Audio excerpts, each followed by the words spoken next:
Good. Excellent. Microphone or... It's just there. Okay. Excellent. That's really helpful. I'm going down. Thank you. I wish you good luck. Thank you so much. Really appreciate it. Thank you. Bye. Goodbye.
Hey, how are you?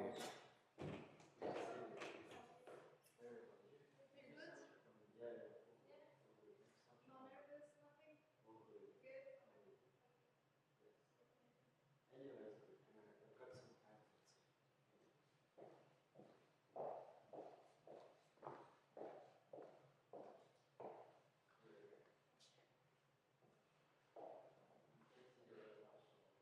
Sorry? Yeah, at some point, yes. But no worries. It was okay with the train and everything? Yeah, no, it was fine. There is a strike. Oh, So yeah. I had to go to Car Central instead of the Consumer. Oh, wow. Oh, it's really nice you came. Thank you.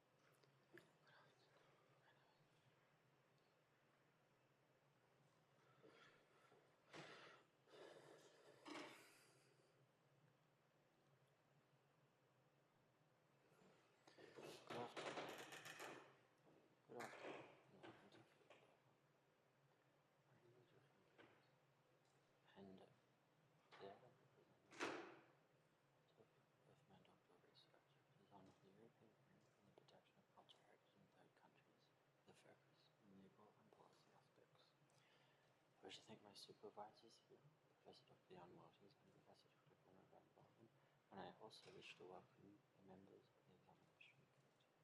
As part of this thesis, which is presented in accordance with the degree of Doctor in Law. I wish to particularly welcome Madam Chair, Professor Dr. Michael and from KU Leuven, and also Professor Dr. Arthur Diego from KU Leuven. In addition, I wish to welcome the external professors, Professor Dr. Marisa from UC Leuven, who's joining us today. And in addition, I also welcome online Dr. Lisa Valentini from the Honorable Studiorum Università di Leuven.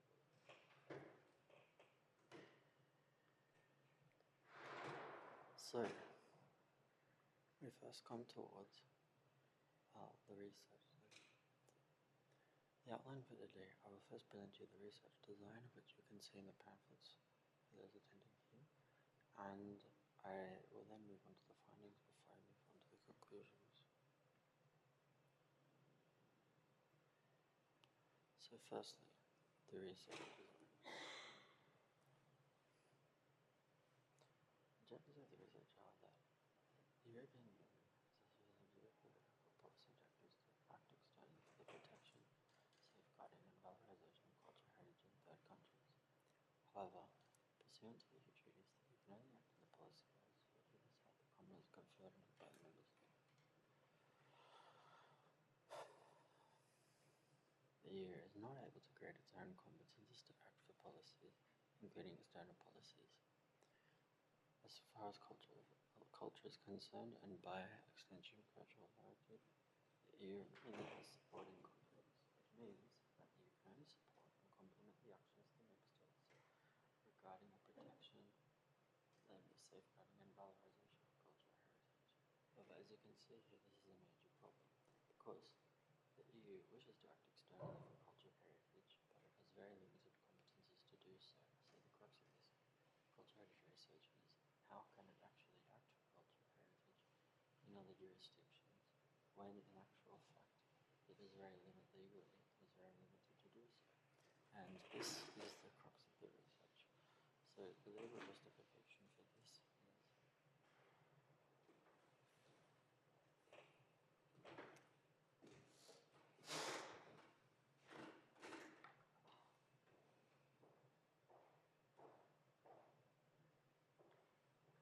hello, good to see you. Hi. How are you? Very well. Very well. Are you holding up? Yes, all Yes. good, all good. You're prepared? Yes, coming together. Great. Yes. I think Corinne just came in just before. I think he is just downstairs with the... Okay, yeah, because I'm just here. the The Colomazal is downstairs. yes, if you just go out here, there's an elevator. Because you're not supposed to be there, true. Yes. So Wow, did you do the flowers? they were just here already when I arrived. So, nice addition. Very nice, I think. Jeez. Yeah, it's good. It's good to get this one. Yeah, it's difficult. Indeed, yes, but there's a little window for this one, so that was good. It was good room to have. I never came here, so I'm really impressed too. Oh, nice. There's nice. a heritage aspect to this room too, right? Very much so, yes. Very much so. Okay, well then I'll go downstairs and I'll see you. See you soon, yes. Okay, good luck. Thank you. See you.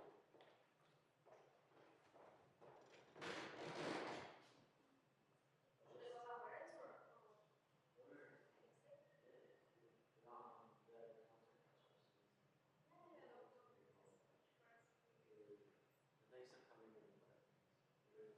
Yeah, I cannot stay longer because I have Thank you so much.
sincere cooperation among the member states to all act sincerely to further the EU's interests and to not act against each other within external international fora. Moreover, as regarding the EU's policy, particularly the Union shall contribute all that one of the EU's goals is developed to uphold international law and also to respect the principle of the United Nations Charter, and thus is the guiding principle of external action. Cultural heritage is codified by UNESCO and members of UNESCO being the United Nations agency. It follows that the EU should further the EU's external policies should further the goals therefore UNESCO. Moreover, pursuant to Article 22 of the Charter of Fundamental Rights of the EU, the EU shall respect cultural, religious, and linguistic diversity that includes cultural heritage.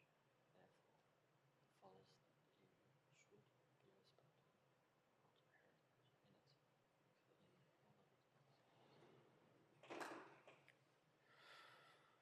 all of its policies. So, here we have three research questions here and hypotheses. So, the three research questions have hypotheses, and I'll expand upon these for the results.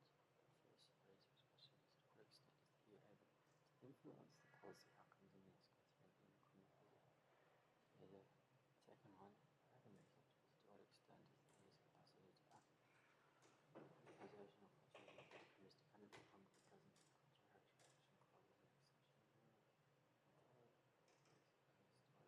And third, is to what extent can the EU pursue local sensitivity through the protection of cultural heritage in countries. The methodology for this, beginning with legal and policy analysis, including relevant EU treaties, legislation, council conclusions, UNESCO resolutions, and more, but particularly this is focused on both the bilateral and multilateral arrangements. So for the bilateral dimension, scorecard analysis done of cultural heritage governance in EU accession states, taking the period 2016 to 2023, where the European Commission publishes annual accession reports for the US involvement level in total for all those states which are part of the EU accession process to demonstrate the progress, particularly open chapters and closure chapters, the goal being that once all those chapters are closed and the nation will be ready to be considered for EU membership. Within this is a longitudinal split, it's a chronological but also cross-sectional structures. Hey, how are you? Yeah, yes, that's right. Oh, are you ready? Yes, I'm getting ready. This is your meeting. Sarah, really nice to meet you.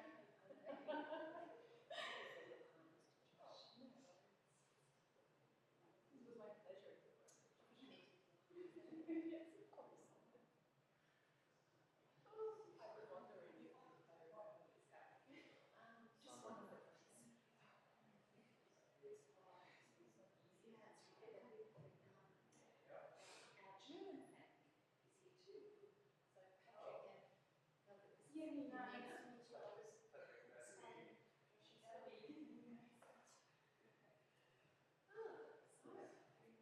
Yes, okay.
Anywhere's good. Anywhere's fine.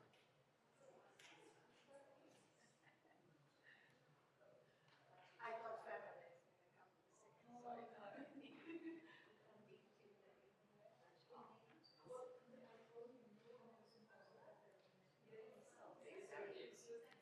You're the expert of Okay.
No, they're still downstairs now.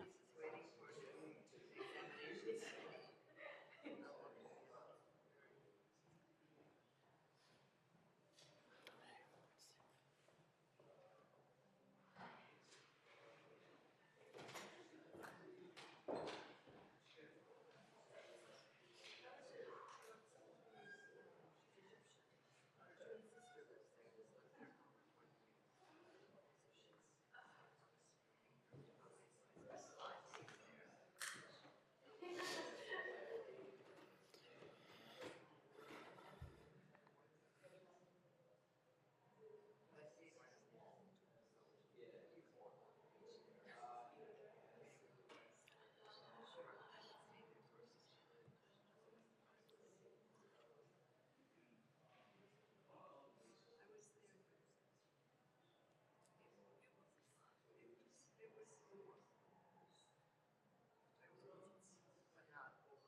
be seated.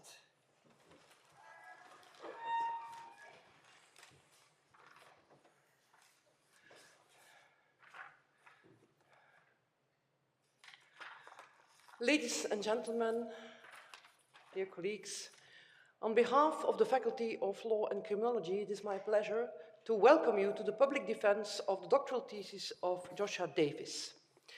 Before we start, may I kindly ask you to check whether your mobiles are either turned off or on silent. This is a public defense, so I would kindly ask you to withhold applause until the very end, when we know whether Joshua will have passed his exam.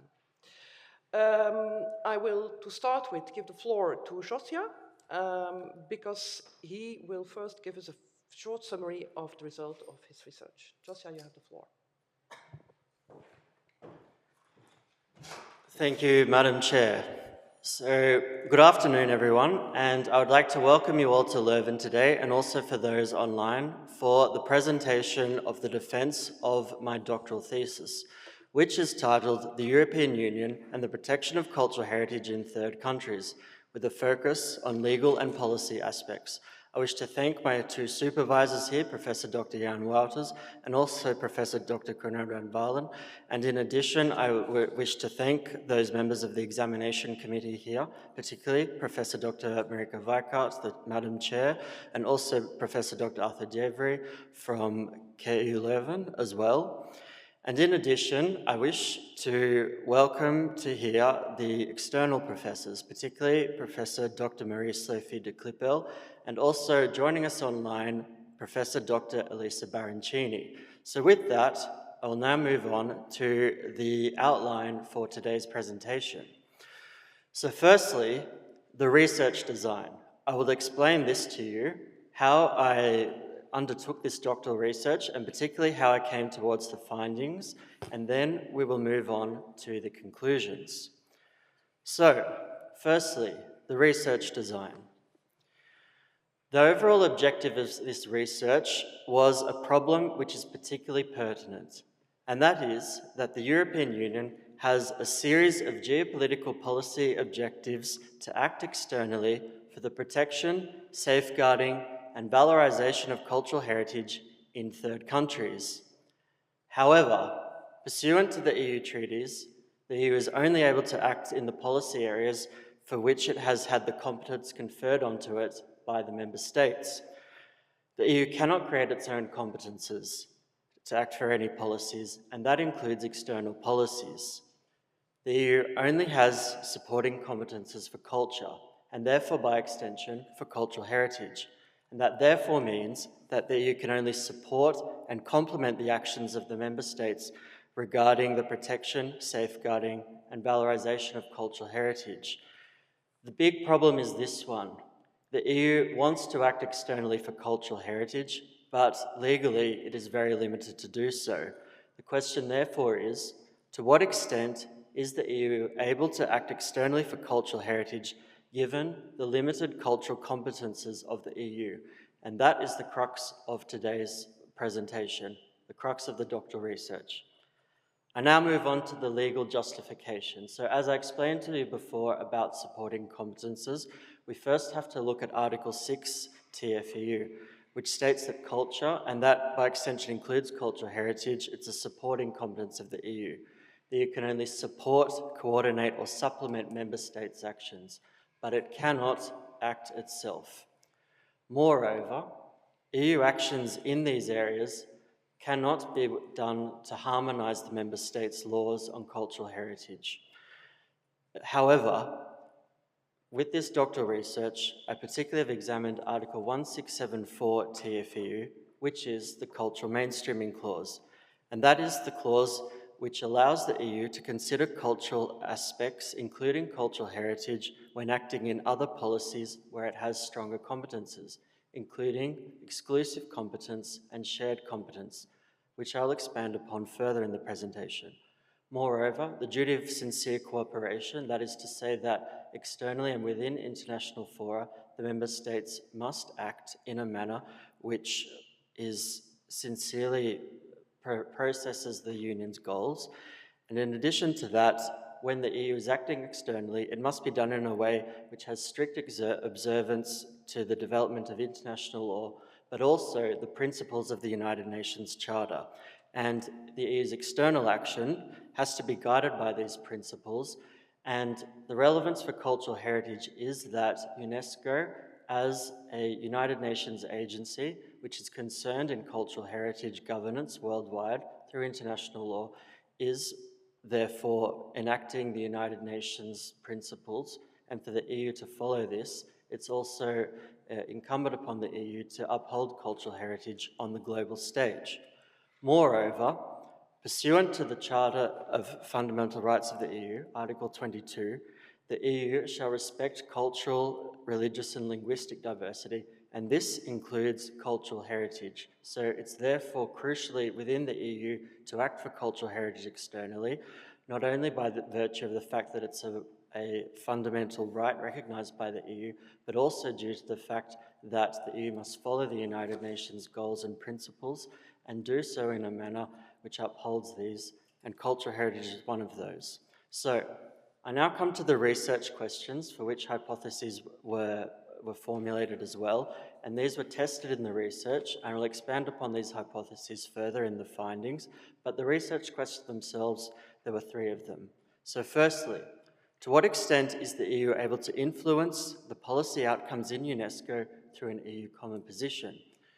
Secondly, to what extent is the EU's capacity to act for the preservation of cultural heritage in third countries dependent upon the presence of cultural heritage protection clauses in the accession agreements?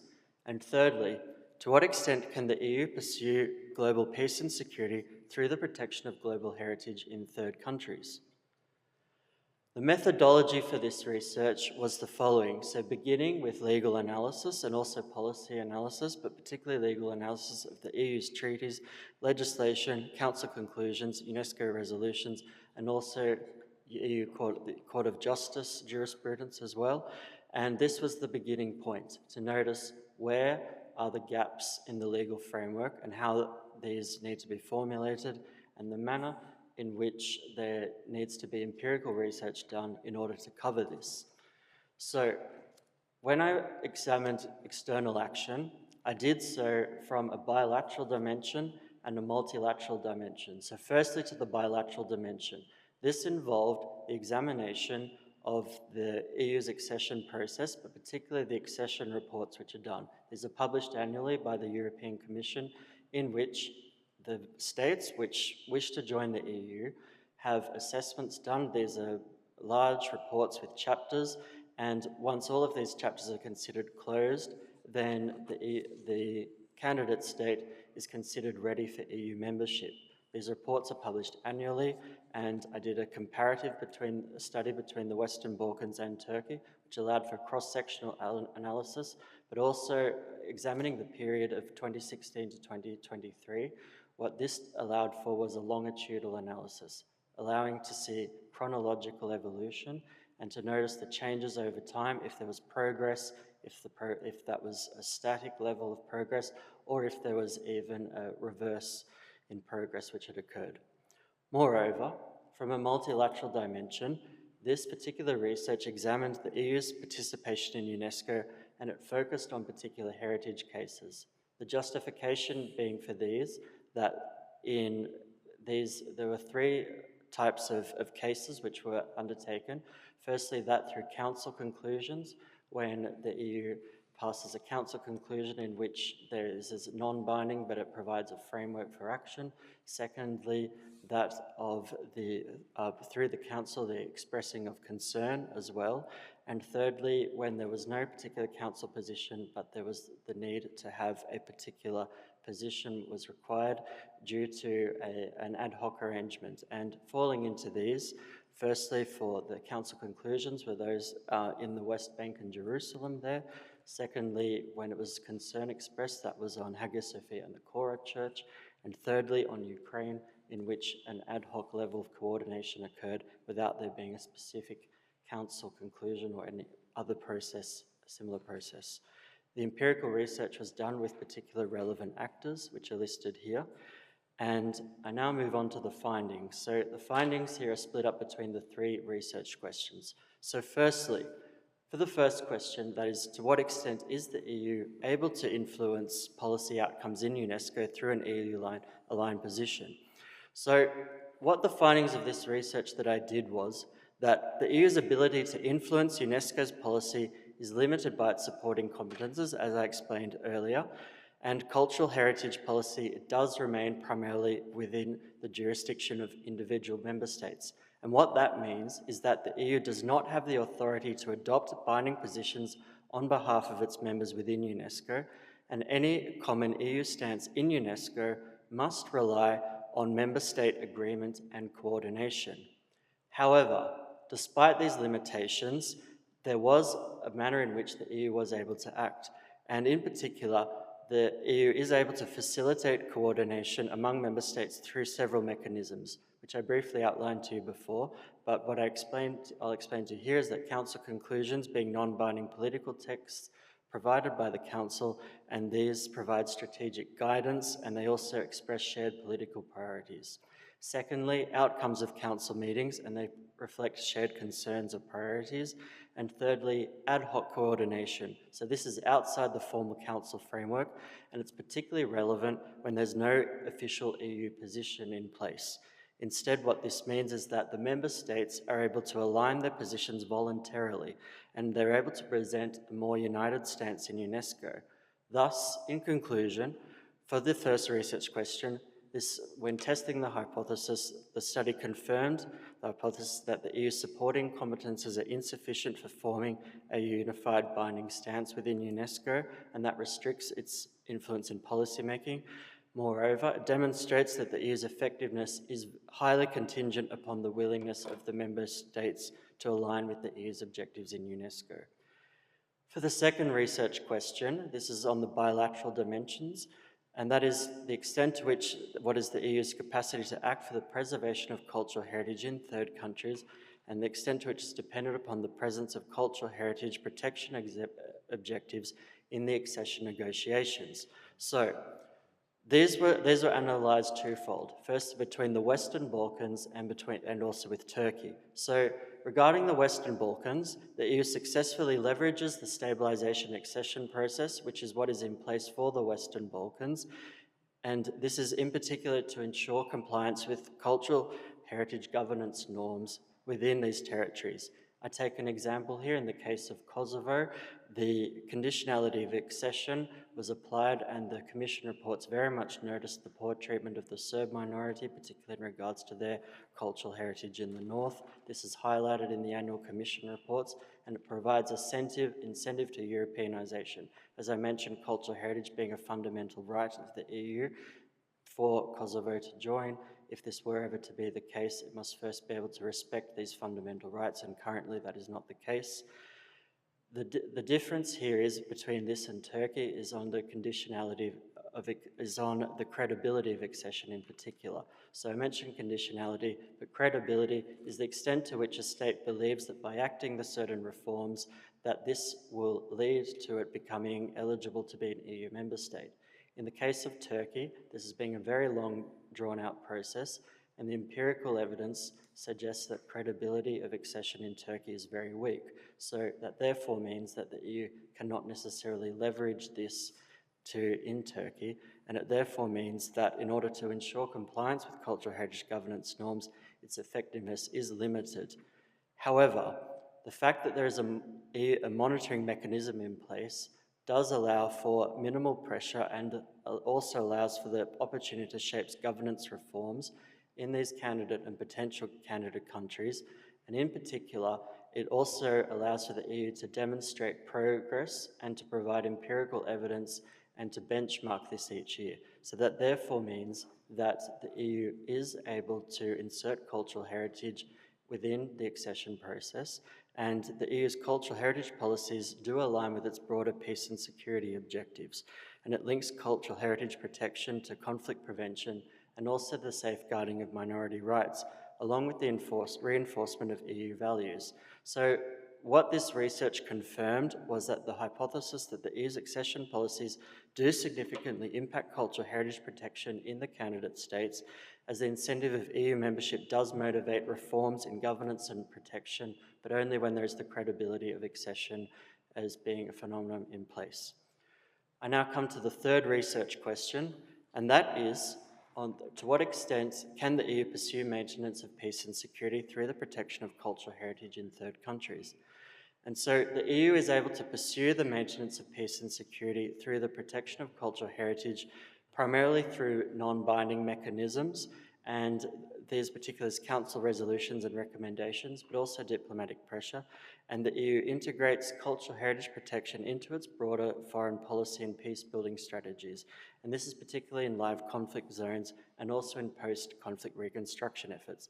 And this is achieved by employing security policy frameworks that link heritage protection with stability in fragile states. So therefore, within UNESCO, the EU's ability to act effectively, it does depend on the willingness of the member states to cooperate under the duty of sincere cooperation. So the overall findings of this research, when taken all together, are the following. So firstly, destruction of cultural heritage is often intentional, and it's something which is linked to ethnic cleansing as well as cultural repression. What it aims to do, whenever it occurs, is to erase identity, history, and also the presence of minority or rival groups, or even their memory, for those who may have once lived in the area and don't live there anymore. So in particular, there's the targets of this can be tangible heritage, that's in particular monuments, religious sites, and historic buildings, but it often accompanies gross human rights violations. So that's forced displacement, systemic discrimination, and what this does lead to is wider insecurity, as well as the erosion of social fabric, and also mass displacement and refugee flows. And secondly, cultural heritage is both an indicator and vector of stability. Being an indicator of stability, the level of cultural heritage protection reflects the quality of governance and political stability, and in particular, those countries which do protect cultural heritage engage in active safeguarding of diverse heritage, and that includes for minority groups and also for marginalised groups, as well as commitments to pluralism, human rights, but also for inclusive governance. However, it's not limited to being indicators, but cultural heritage also being a vector of stability, and cultural heritage is able to contribute to stability by strengthening social resilience during crises or periods of transition, as well as supporting reconciliation and post-conflict healing through inclusive narratives and shared spaces. And it's also through the enabling of preventative diplomacy by addressing root causes of tension, such as exclusion or marginalization linked to cultural identity. Therefore, cultural heritage protection it's not just a cultural objective, but it's also a strategic necessity, both for internal stability of states and also for the international efforts in conflict prevention, peace building, and development. Now, as this work was involved for how the EU can act for cultural heritage, given the need for it, both of these are established, it's therefore incumbent upon this doctoral research to also give strategic and policy recommendations. So for the first recommendation I have overall is to upgrade the EU's approach from reactive to proactive, particularly positioning itself as a global leader in cultural heritage governance, but also considering the fact that attacks on cultural heritage do precede major atrocities that result in deteriorating. So if I take 3 examples here of why this is particularly necessary, the destruction of the Buddhas of Bamiyan in Afghanistan in early 2001 preceded the September 11 attacks, and in addition to that, I will add the destruction of Palmyra in Syria also preceded the Paris attacks and the Brussels attacks. Whenever groups start to attack cultural heritage, it's often a strong indicator of other atrocities becoming in place, but also of a deteriorating security situation. So therefore, this is the first demonstration of why I recommend this, particularly for the EU. And in addition to this, I also have recommends for the establishment of a specialized unit within the External Action Service to manage cultural heritage and security files, and that this could evolve into potential early warning system in particular, noting the fact that the EU does have impact assessment capabilities, and that this is something which could be harnessed and further pushed to demonstrate the importance of cultural heritage within its particular policies, and also leading on to this, that the EU is able to expand integration of cultural heritage into its common security and defence policy, but also to its broader EU external action instruments. And that also can add into that to promote the coordination with international institutions beyond UNESCO. And this is something which the EU could do by encouraging the member states to take leadership roles in this. So I now come towards the conclusions here before closing the presentation. So what this doctoral research has demonstrated is that even with limited competence for culture, the EU does have the capacity to influence international cultural heritage protection by leveraging its legal framework and institutional coordination. From the bilateral dimension, the EU is able to mainstream cultural heritage policies into its other forms of external action for the purposes of promoting human rights and for the protection of minorities, particularly through the accession process. Moreover, in the multilateral dimension, the fact that the EU has the capacity to engage within UNESCO, particularly the World Heritage Committee, and through the member states, and contribute to global cultural heritage governance on a case-by-case basis. So cultural heritage functions as both a normative commitment, but also a strategic instrument in the EU's external action. And overall, what this does is that the EU is able to contribute to peace, to upholding of human rights, and also international cooperation by integrating cultural heritage into its broader external policy objectives, and therefore knowing now that it is possible to do so within the EU's limited competences for culture, that the EU does have the capacity to upgrade its external action in cultural heritage to become more proactive, and it should do so. And with that, I close the presentation. Thank you. Thank you. We will now, thank you. We will now turn to the members of the jury who will each interrogate you for 15 minutes, question and answer included. Maybe it's a good idea to make one of the colleague who is attending online visible. Yes.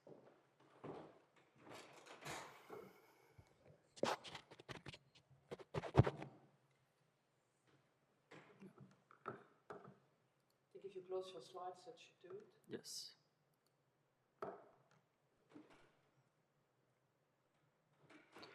So I put them online just now. Yeah. Oh, that's us. Yes. Is she? Did she say that she was in? She should be online, yes. Okay. Okay, I cannot see her there. Yeah. Jan, can you check? Elisa is lacking. You don't have her mobile number? She's not in the attendees there? No. Yes, it says that she's there, but it's not connected now. She's not actually physically there.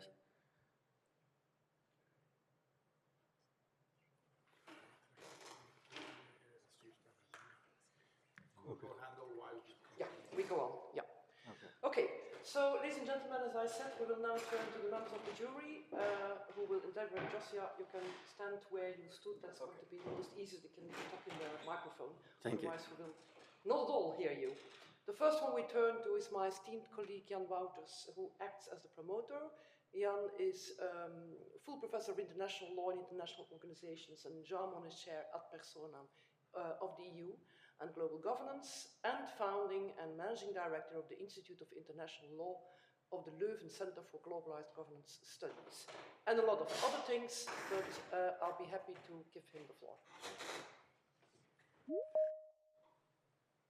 She's in there now. Okay. Thank you, Madam Chair. Dear promovendus, dear Joshua, nous voilà cet après-midi. You made it. Here we are.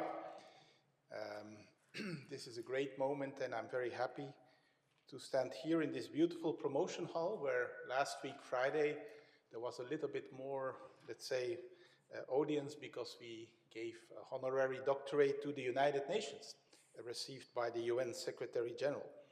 But that's not the issue here. You are defending a great thesis, and I congratulate you warmly with the result, although I should say the praise for what you have done should come rather at the end of this session instead of now.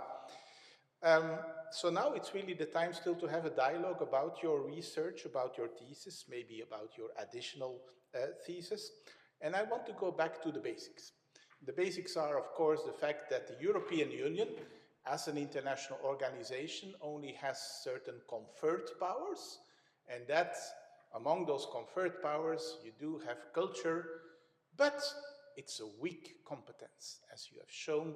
It's laid down in Article 6 of the Treaty on the Functioning of the European Union as a so-called complementary, or if you wish, supporting supplementary competence, meaning essentially that all the EU can do is support the member states when they are exercising their main cultural competences. So the EU, in a way, has only very limited powers in this field.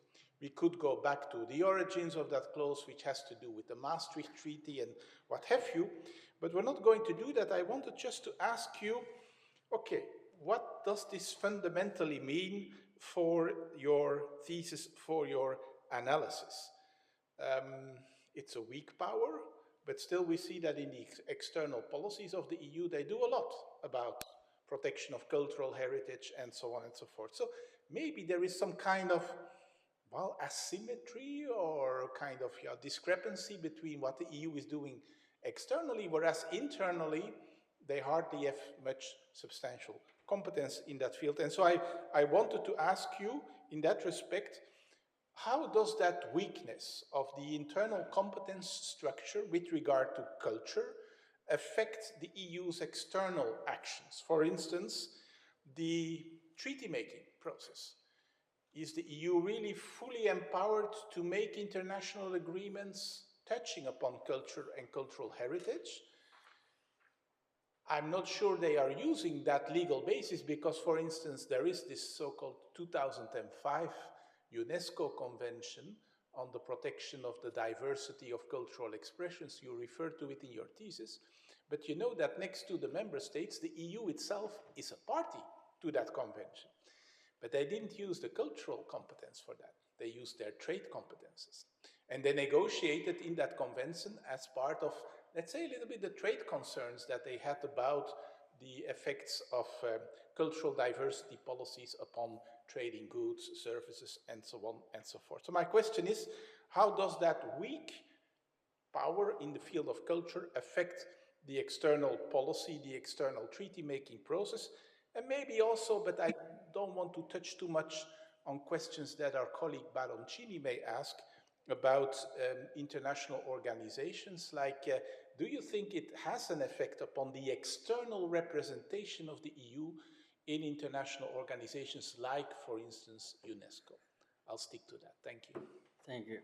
Well, thank you very much for your question, Professor. So on that, what I would say is that given the fact that the EU does not have exclusive competence for culture, and by extension cultural heritage, or shared competence, it's only going to be acting for culture on an external basis in those areas for which it has the competence to do so. And if it cannot act for cultural heritage, then it will not do so, and it can only insert these into other policies. So in particular, what I would say is that in the case of exclusive competence, so you've mentioned trade here as well, and in particular the UNESCO 2005 Convention, on that particular matter, the EU is acting by using another competence here, and that's for trade, and that it's using these for cultural heritage goals in itself. But given the fact that it cannot act internally for cultural heritage, and European Court of Justice jurisprudence, as I mentioned in my thesis, is that for which it has the exclusive competence to act internally has the exclusive competence to act externally, and similarly for shared competence, but this is not applicable for supporting competence. So therefore, for the EU to act in any for cultural heritage in particular, what it must do is that it must be able to find those policy areas for which it has either exclusive or shared competence, and to demonstrate firstly what the cultural heritage policy outcomes it wishes to achieve externally, and secondly how it can do so within those competences for which are exclusive or shared for external action. And similarly, when we discuss UNESCO itself, for any particular policies on this, it is very much down to the member states to enact what the EU wants to do. The EU can maybe have goals for what it might want to do, but that cannot, the member states are in the driving seat for this. Only they can act on this, and the member states can fulfill the EU's goals on these, but it is entirely at their discretion. If they form a common position, they can do so, and the EU can support them in this. So particularly if I take UNESCO as an example, the EU can support to form any EU-aligned positions together or any other support that they may need, but ultimately it will be the member states that act on this, and only they can make the ultimate decision. That's applicable internally as well, considering the fact that the cultural competences of the EU and for cultural heritage are also ones which, as it states, to contribute to the flowering of national cultures. So any harmonisation that occurs is potentially damaging and threatening to the national identities of the member states. So ultimately it's their decision on how they will relate for cultural heritage externally, but when the EU does have these particular goals in place, it can support it to do so. However, if need be, it can apply to those exclusive or shared competences. Thank you. I then now turn to the co-promoter of today, our colleague Koen van Balen, whose CV breadth cultural heritage. You have been taking care very much of the heritage of our own university and still are today, even if you are now an emeritus professor, and you're still member of the European Commission of the panel for the European Heritage label, so you're very well placed to act as a co-promoter in this case. I kindly give you the floor. Thank you very much. So, Joshua, as Jan also said, so for the praise you will have to wait a little bit more. So now it's more the grilling time. But okay, we have been talking many years about different topics, so I don't feel like I have to grill you on what you have been writing immediately, but of course I'm quite interested, considering your background, which is partially reflected in your PhD, but which is also obvious when you look through your CV, with all the things that you have been doing, to understand your position or your attitude towards what's happening today. So basically, let's try to think about what you have been writing down, your experience, and think about the actual situation. So when I'm referring to the actual situation, international politics, EU, of course we know what's happening in Ukraine and the position of Russia. We know also in a certain sense, the changing attitude, at least, that we see at the other side of the Atlantic. And so we also see things happening also within Europe, and I refer, in fact, in a certain way also to three things that you have put in your research questions, which also basically come back in the recommendations, which I think, by the way, are not in the thesis. I think the recommendations are the inside. Yes. Okay, I did overlook that. But what is basically, with the research question 1, you are referring to the unified binding stand of the EU. In the question 2, you refer in a certain way to the EU values. And in the third one, you're also looking at unification. So I'm just wondering, in the actual situation, so to what extent do you consider today EU soft power, the potential of it? Could it activate, could the actual situation, considering also the importance of what you refer to in question 2, EU values. That seems to be embedded in cultural heritage. Could that lead in some way or another to an improved alignment within EU in the actual context?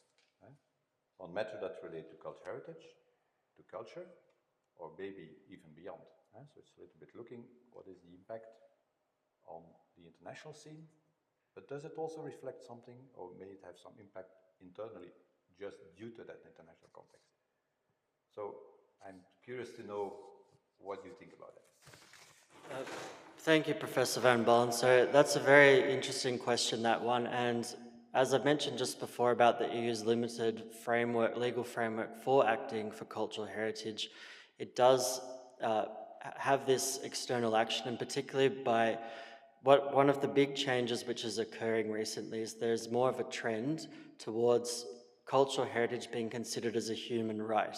It's moving away from something which is being state-centric, as being based on national identity, to more of a community basis.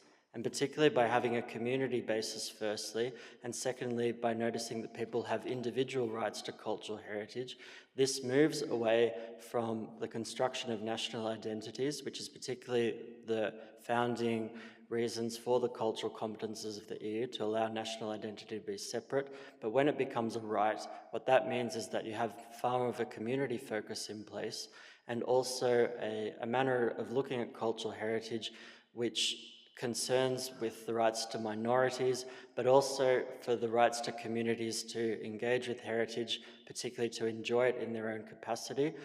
But it can also counter how minorities can be treated in particular member states as well. One of the big issues, firstly, is that if we do talk about harmonization and also external action for cultural heritage, I do refer to it in my thesis as well, that the Convention was formulated. One of the things that was not included at all in this was on cultural genocide, because what could be considered as cultural genocide is something which is the oppression of, it could be considered the oppression or deliberate destruction of cultural heritage, as I mentioned a little bit earlier into the thesis as well, into the presentation. But in addition to that, when mentioning this, is that these policies of what could be considered that, such as language policies, or even the education, publishing of books as well, too, was considered as being the forbidding of publishing books in certain languages. That was one of the arguments against including cultural heritage and as part of the cultural genocide within the Genocide Convention. So when talking about external action, it's very much norms-based in this, so particularly considering the fact cultural heritage protection as an international norm. And so when this occurs within the member states, what is needed is a paradigm shift, essentially, that there would need to be consensus on what exactly should cultural heritage as a human right look like, how that should be codified, and that therefore means there needs to be consistency both internally and externally. And this aligns again with EU values. So I mentioned culture as being as a part of the Charter of Fundamental Rights, and by extension cultural heritage and the respect for cultural diversity. But for this to occur both internally and externally, there would need to be a sense of not necessarily a legal harmonization, but at the very least policy consensus on this. Because as this is particularly mentioning norms, and this is the upholding of international norms, it's something that's particularly relevant to this. Is there anything you'd like to add to that? No, thank you very much. I think that it's maybe my hope in a certain sense that in that sense Europe may remain, as you say in your recommendation 1, a global leader in that respect, and looking at those heritage values and of course, but I think you rightly responded to and clarified my understanding about it. Thank you very much. Thank you. Thank you both. Ladies and gentlemen, it is a good tradition of our faculty to also ask members of the academic staff outside the University of Leuven to sit in the examination committee, and so it's my pleasure, my honor, and I hope she hears us. I'm not sure she sees us, to introduce you to Professor Baroncini. Can you please give a sign? Microphone directly there. Do you hear us? Perfectly, Yeah, okay. yes. And we're here too. Wonderful, thank you. So I'm very pleased to introduce to you to Professor Baroncini, who is currently a full professor in international law at the University of Bologna, and who has kindly accepted to also follow up on Josa's research. I kindly give you the floor. Thank you so much, Madame le Présidente. It's a pleasure and honor to be here with you today, and I have read with the greatest interest the research work of Mr. Joshua Davis, and in particular, I would like to ask Mr. Davis to give us some insights concerning the way in which the European Union constructed his special approach to cultural heritage protection, and how did the European Union, or is the European Union, implementing it in the bilateral relations, especially in the accession policy of the to the European Union with interested third countries. Thank you, yes. So on that particular point, what I would like to say is that for the bilateral processes, as I've mentioned here, particularly about the accession process being bilateral, so that's a shared competence, the accession process, that's both the member states and the EU share that competence, except when it comes to Kosovo, in which it's exclusive competence which is in place. So firstly, for that to be bilateral, the accession process is something which already exists. So if it already exists, it's something that the EU wishes to leverage here, and it wishes to use that as an instrument to provide for change in those regions, particularly in the Western Balkans and within Turkey. However, it's important to note with this as well that given the fact that in these particular nations themselves, that this is a two-way process, and that there needs to be credibility of accession. So when cultural heritage itself, it is not an enormous part of these particular reports, and when there is respect for minority rights, the reports do there's a strong correlation between the in-place respect for minority rights and also for pluralism and for cultural diversity when there is much respect for cultural heritage in place already.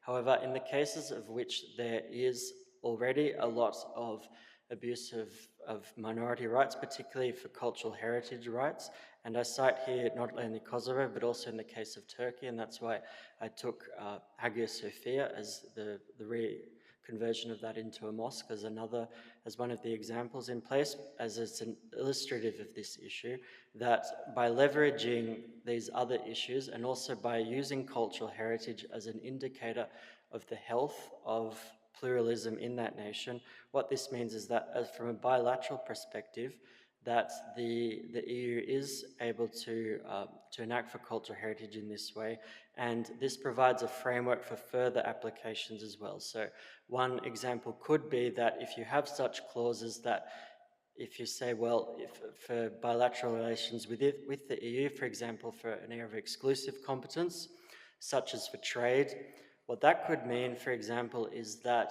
if there were a trade agreement in place between the EU and one country or a group of countries, then they could insert clauses which would require the respect for cultural heritage within the trade agreement itself. So what it is, in summary, it's an extension of the EU's governance and a Europeanization. So an exporting of the EU's values for pluralism and using cultural heritage as a vector for exporting that level of pluralism.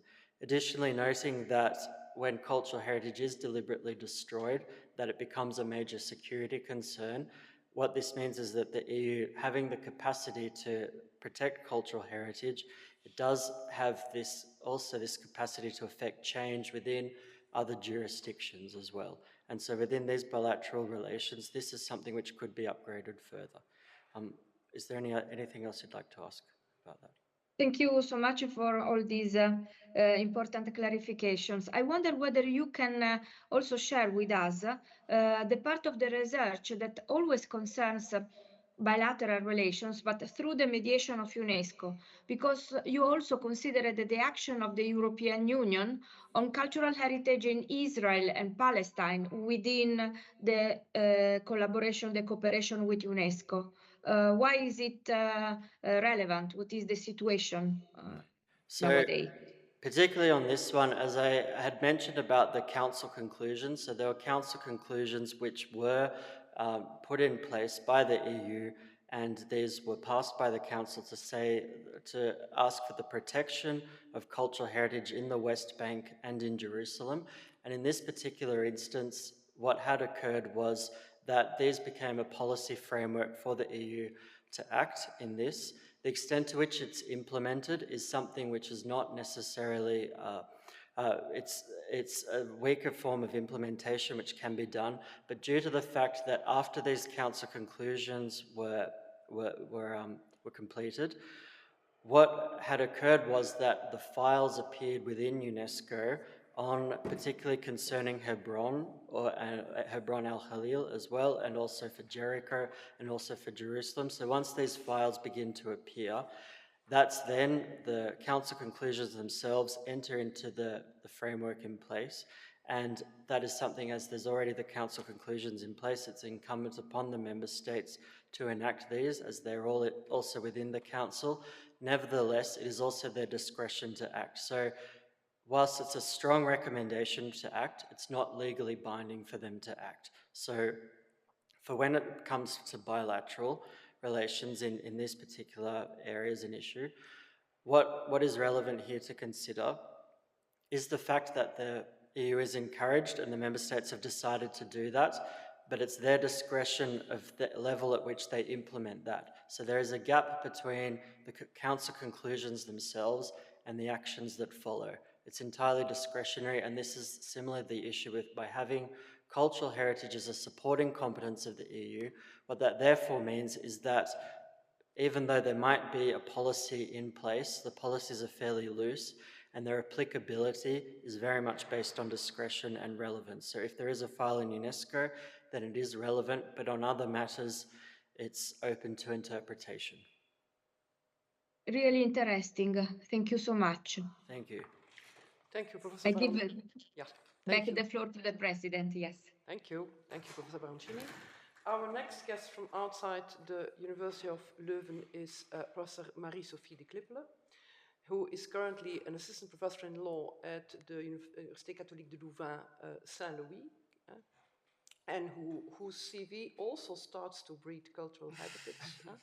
Still a long way to go compared to our dear colleague, but you're well on your way, so I'm very happy to give you the floor. Thank you. Thank you. Thank you, and thank you for inviting me for this defense at KU Leuven. I'm very happy to be part of this PhD committee, and it's also for me a real pleasure to see that there is interest in cultural heritage protection as a matter of research in other universities, so I'm twice as happy to be here.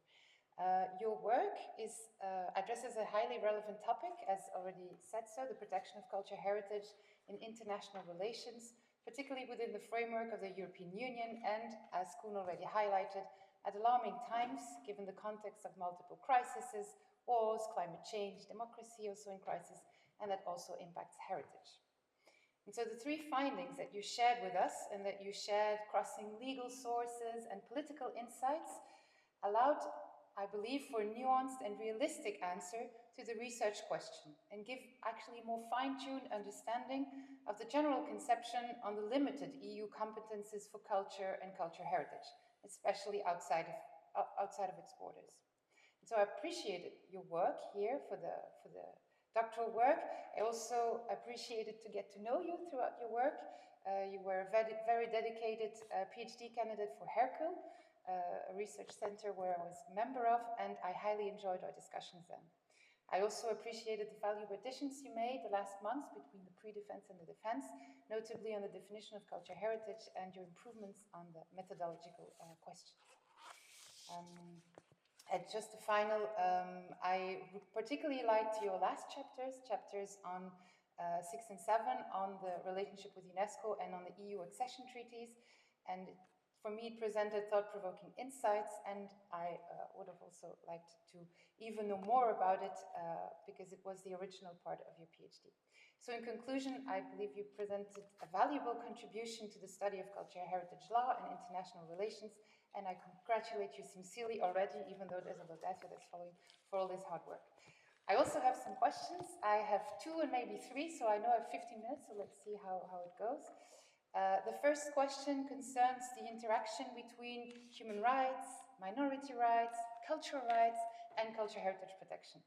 And I wanted to know, in the first part, you go further into this idea of destruction of cultural heritage, cultural genocide. You already answered some questions on the community basis for some of these rights. How did you notice an evolving trend towards the recognition of a fundamental right to cultural heritage, like a collective right from communities or groups? Did you see that there's a systemic gap that still remains when you researched on this? I read with great interest your analysis of the recent preliminary decision of the International Court of Justice in the Nagorno-Karabakh case of Armenia via Azerbaijan.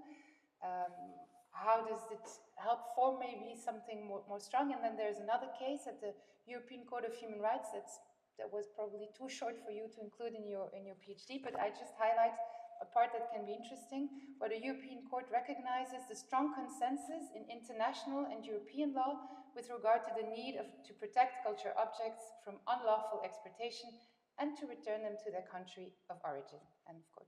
So, yes, what can you say us more? And then maybe I'll let you answer and ask the second question. Thank you, Professor. So on that particular point as well, so as I mentioned a little bit before, just about cultural heritage being increasingly recognized as a human right. So one of the recent developments is that there's been an expansion of cultural rights into international law. So UNESCO has had a more human rights-based approach to cultural heritage, particularly since 2011. And what this emphasizes is that cultural heritage protection is linked to fundamental rights and freedoms. And in addition to that, as you mentioned, the particular court cases, so the ICJ's provisional order on Nagorno-Karabakh, what that particularly recognized with cultural heritage destruction is a form of racial discrimination, and this it further reinforces the human rights dimension of cultural heritage. And particularly, you've also mentioned as well on the European Court of Human Rights of Paul Getty versus Italy. And what this case emphasized was that there's international legal consensus on the obligation to return and unlawfully exported objects. So what this means, therefore, is that there's two forms of cultural heritage protection, particularly as a human right. So cultural heritage protection as a human right in wartime, which is the case for Nagorno-Karabakh, but also in peacetime, which is referring to the Paul Getty case in particular.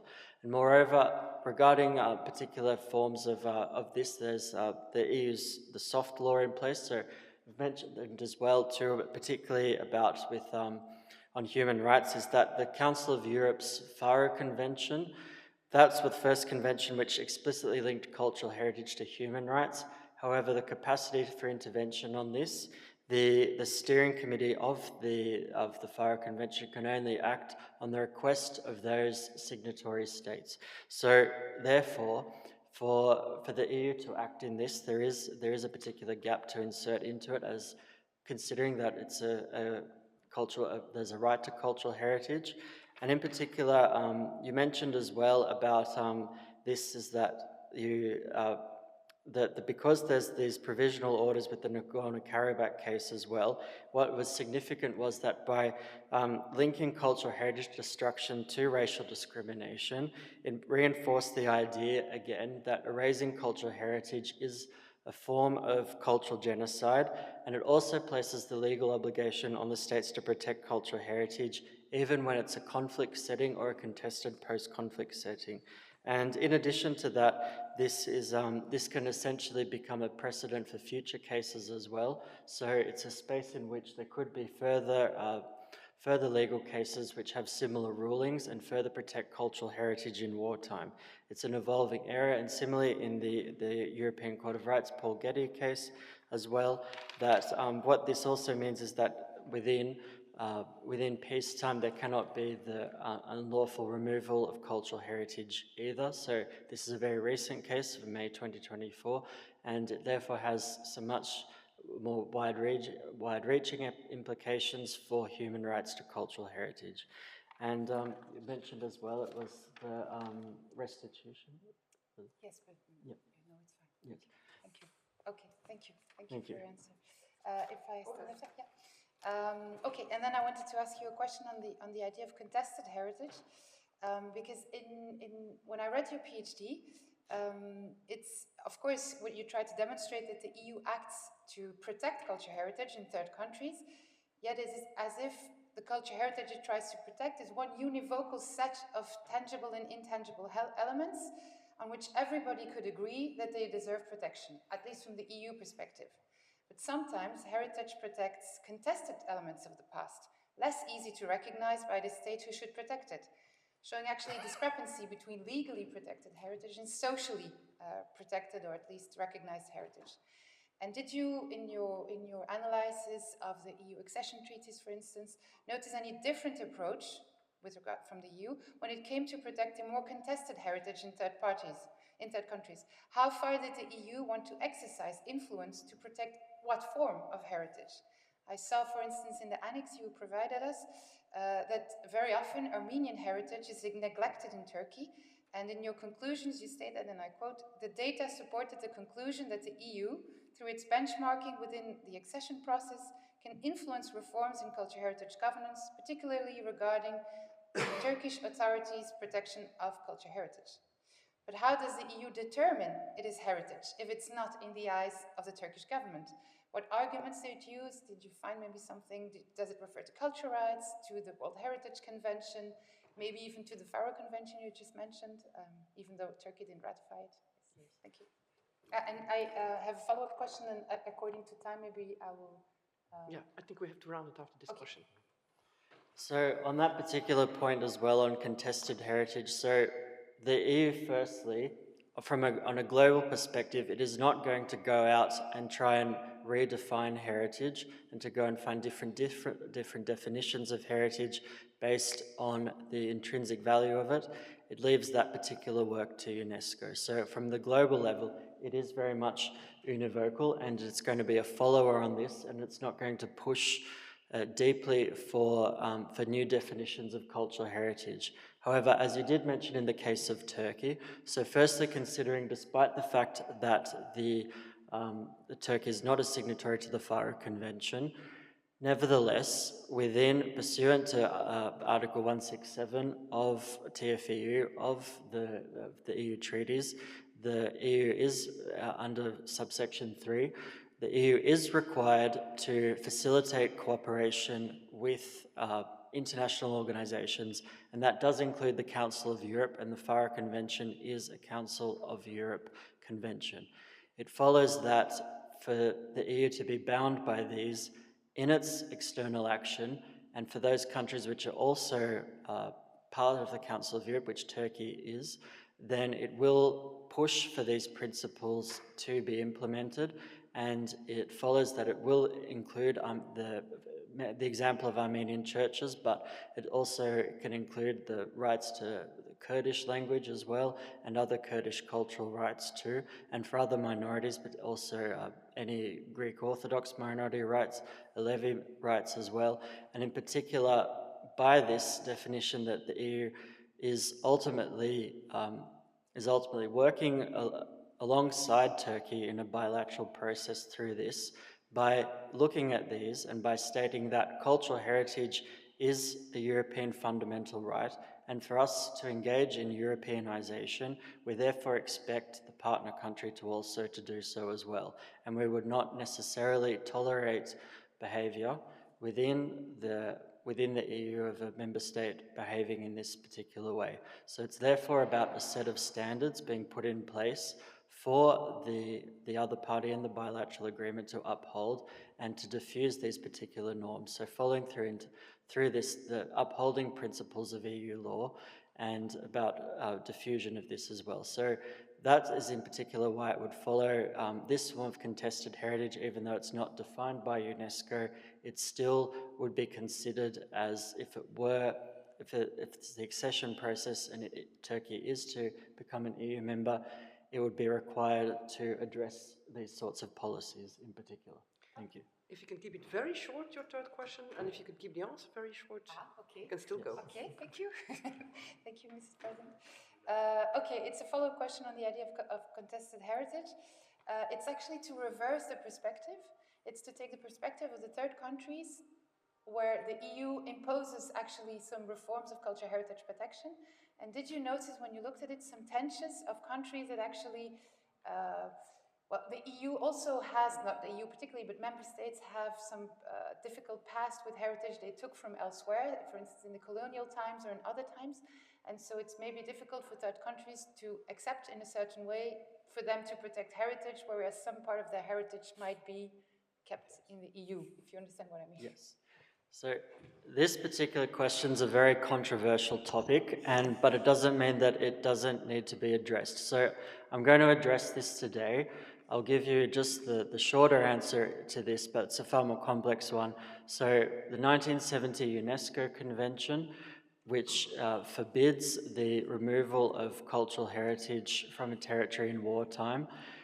What this therefore means that any heritage taken after 1970, there is a process in place of restitution. They can legally go and pursue this. One example of this, which is an open case, is that the treasures of Troy, which were originally taken from Turkey and the Dardanelles, were taken to Berlin by the German archaeologists who uncovered Troy.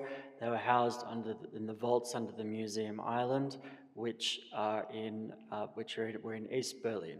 When the Berlin Wall fell, the Russians took that treasure to a vault in Moscow where it sits, and there's an open case at this point in time. So that's after 1970. Technically, it's a form of colonial action of removing cultural heritage in the case of Germany. However, what's also interesting about this case is that before 1970, everything considered taken before then would be known by its Latin term spolia belli, the spoils of war, and therefore there is no legal process in place. Any restitution that occurs is a political process. On this particular issue of the colonial past, it's increasingly become an incredibly a topic for which the more that is now known about what occurred during the colonial period is something which is very controversial, and the EU does this by not talking about this topic at all. It does not have any particular policy at all on colonialism. It's considered as being of the predecessor states before the EU existed. So therefore, it does not have any policy at all on restitution of colonial heritage.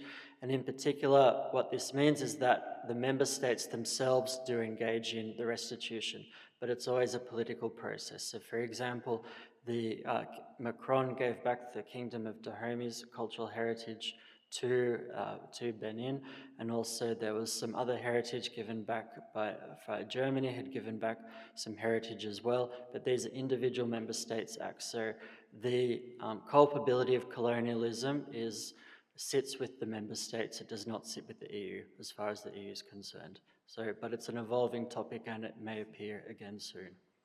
Thank you. Thank you both. And last but not least, I turn to my colleague, Professor Leuven, who is writing, educating, and researching in the fields of empirical legal studies, legal theory, law and artificial intelligence, and law and economics. You have the floor. Joshua, first of all, I want to congratulate you. I often compare PhD to swimming across an ocean. And we know it's a long journey, but I want to reassure you, you're in sight of the coast, and this already is a huge achievement. I have two questions, and my first question is a question about questions. The questions you asked to your interviewees, because you used in your PhD dissertation a method called semi-structured interviews, and you interviewed a number of people in various institutions, including the EU, but also in Turkey and other places. And I think this is very interesting, a very interesting approach, and it certainly enriches your work. One thing I could not find in dissertation is the list of questions you used. So a semi-structured approach means obviously you leave a lot of leeway to the interviewees to formulate and structure her own answers.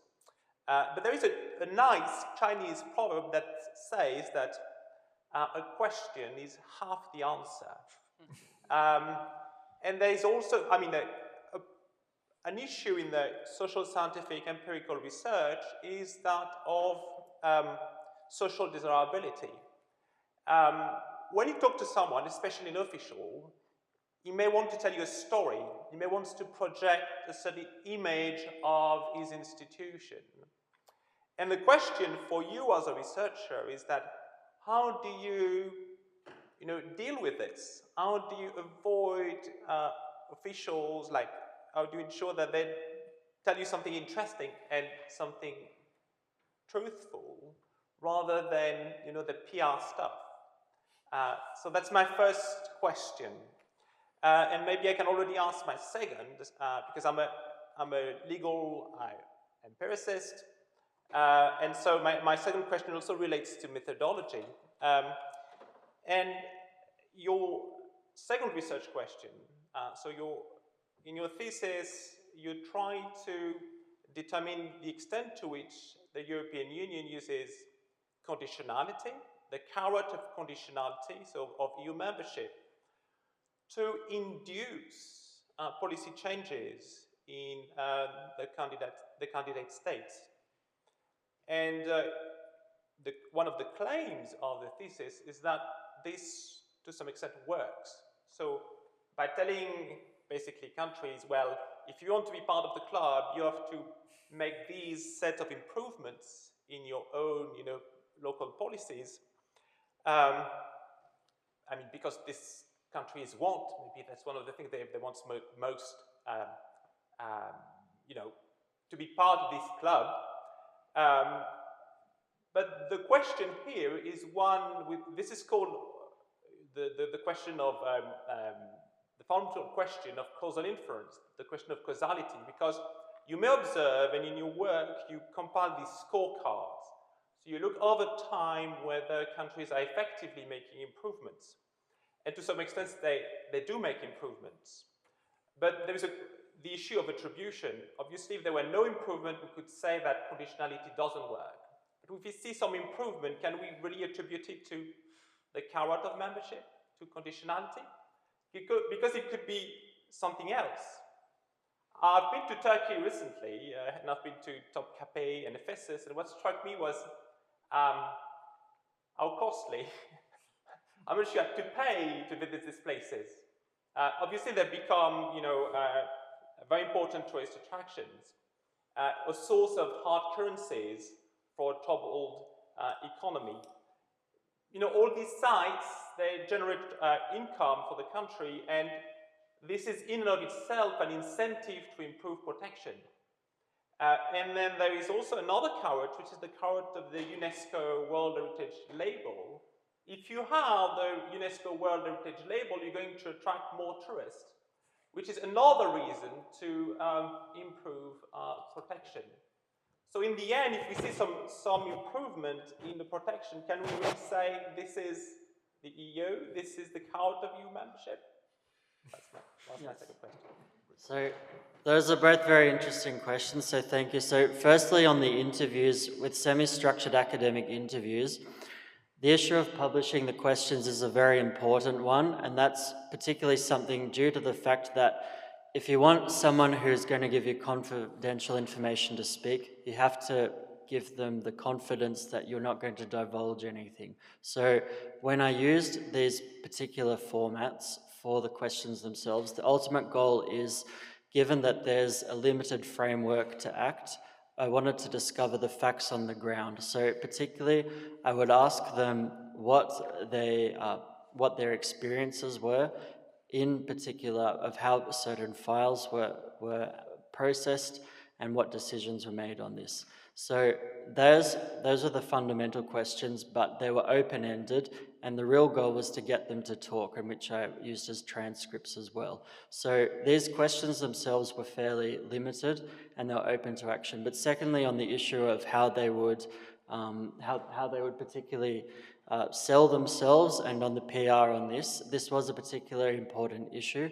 And in a lot of the transcripts I made, there was substantial amounts of talk which did work this way. So the way around this was to use a triangulation method In particular, to notice that if someone made an assertion about something, to notice that if there were other people working on the same files or very, very similar policies, to demonstrate the fact that someone else would have backed that up as well. So if there's multiple people giving you, from their separate interviews, separate perspectives, the same information, then it is more verifiable, it can be triangulated. However, information that did come down to this was filtered out in the processes in particular.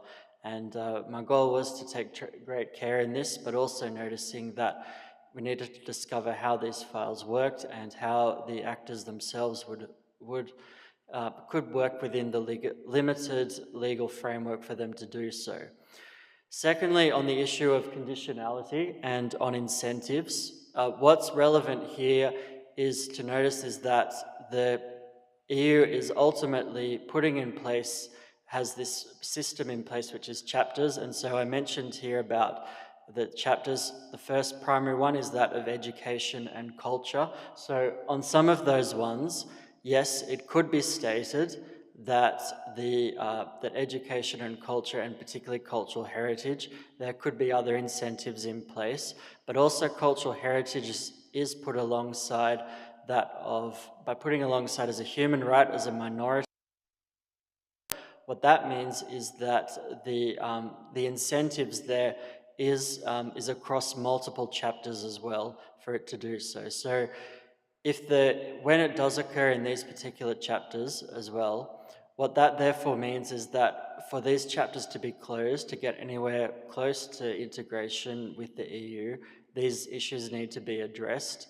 If it's just a small mention, such as if it could be on the UNESCO label itself as being an incentive, then yes, it's a possibility.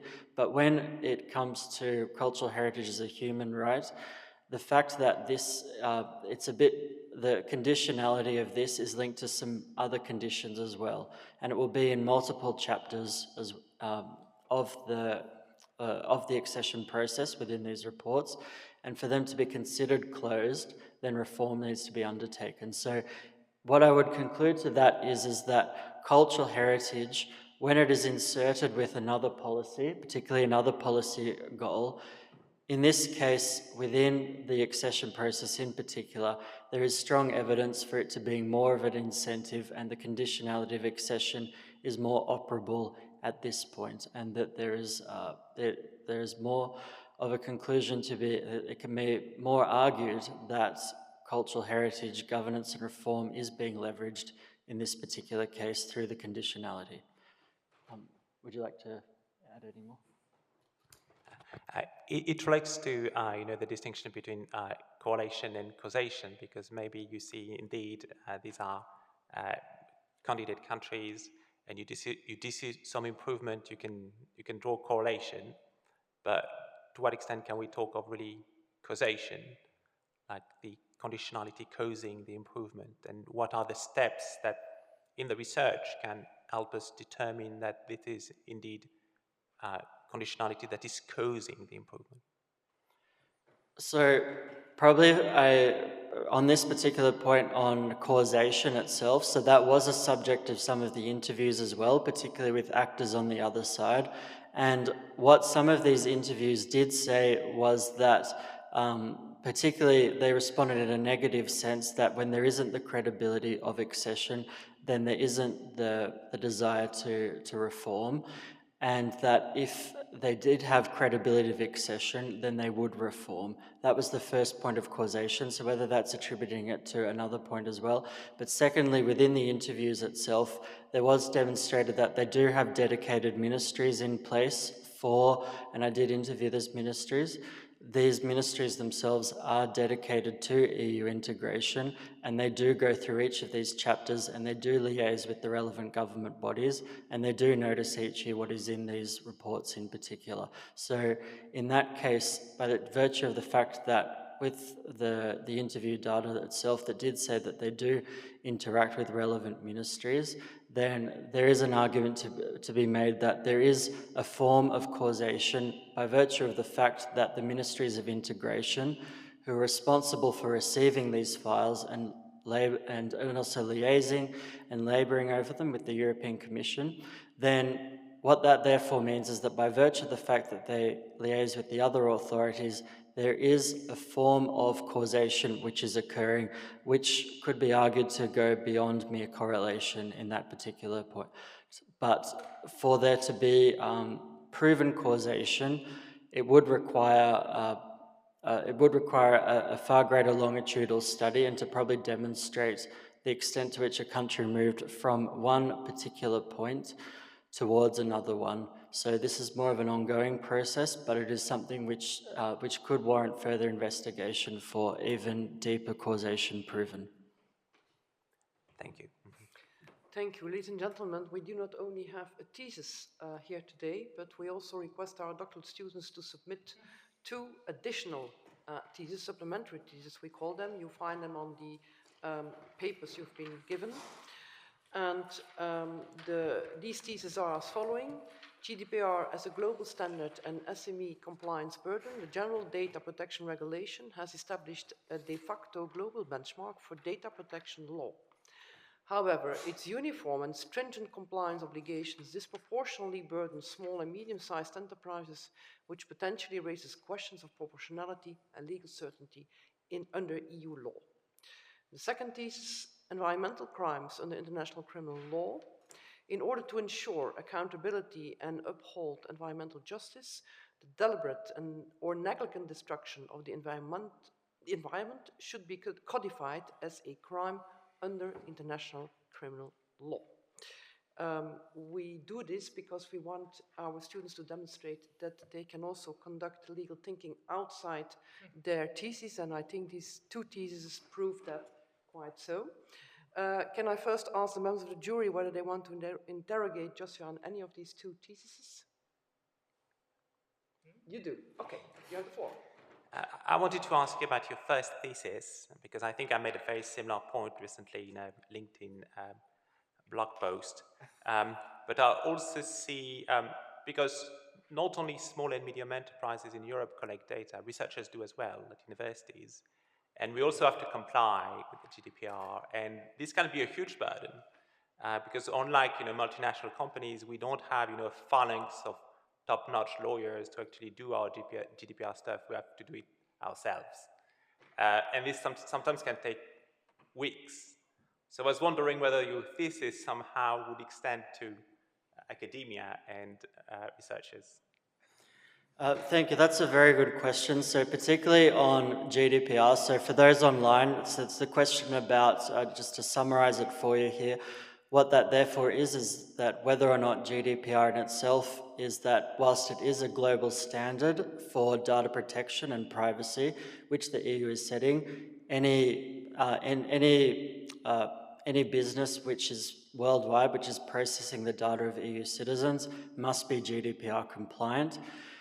It's a uniform regulation, which means it's applicable for absolutely everyone. So any activity when you're collecting private data from anyone, from any EU citizen, you must be GDPR compliant. So proportionally speaking, this is quite problematic. So as you mentioned for researchers there, so it does require a level of a data protection officer and also a higher level of data management as well.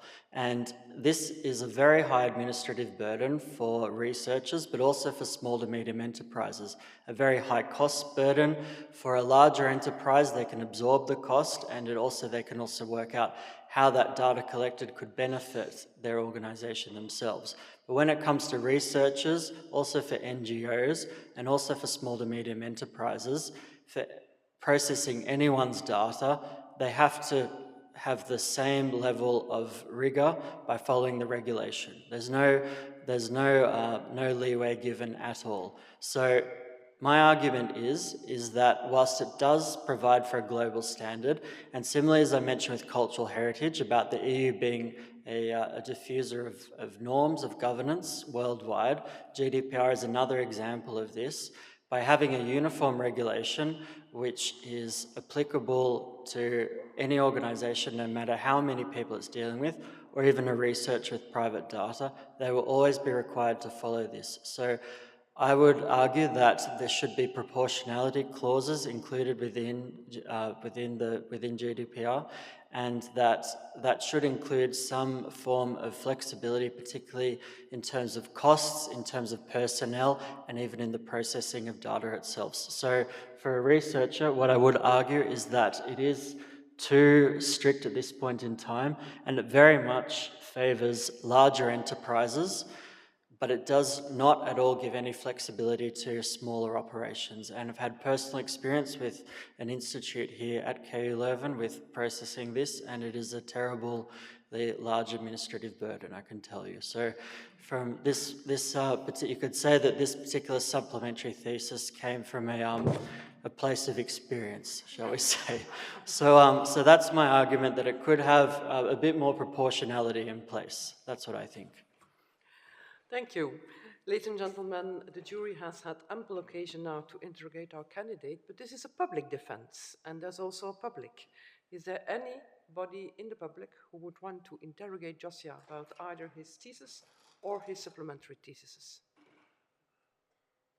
Nobody wants or dares to take the floor? Then I declare this session to be adjourned. We are going to retire with the examination committee to deliberate. We'll see you back in a few minutes. Thank you.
She's back.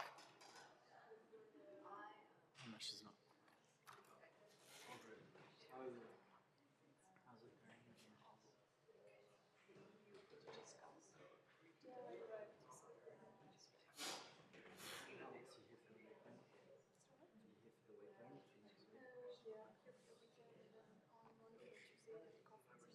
Oh wow. Oh wow.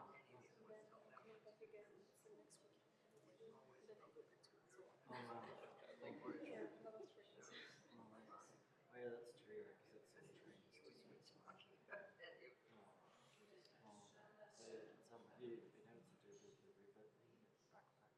Yeah, I did it in the summer. Oh nice. Yeah, well, when the weather it was still summer, well, like the summer week at least.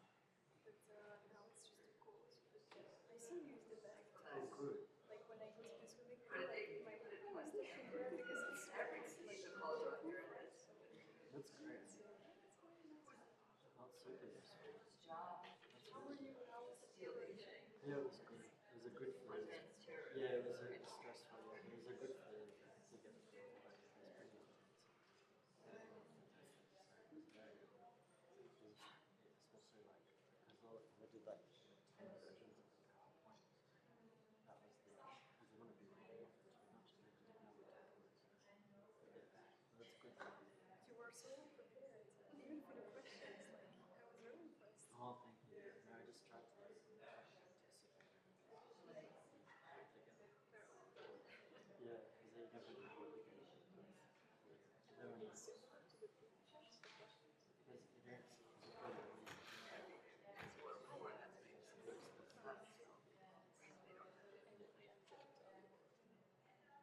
But I just had like a general,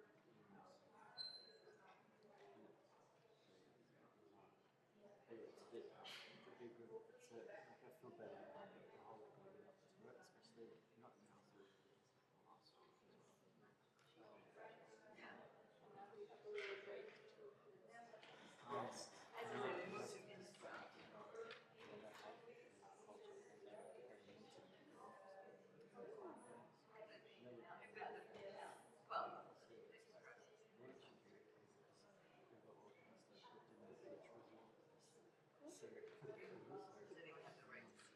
Two birds with one stone. So yeah, sometimes a culture conferences, Well, yeah, the Christmas language is also, how's that thing?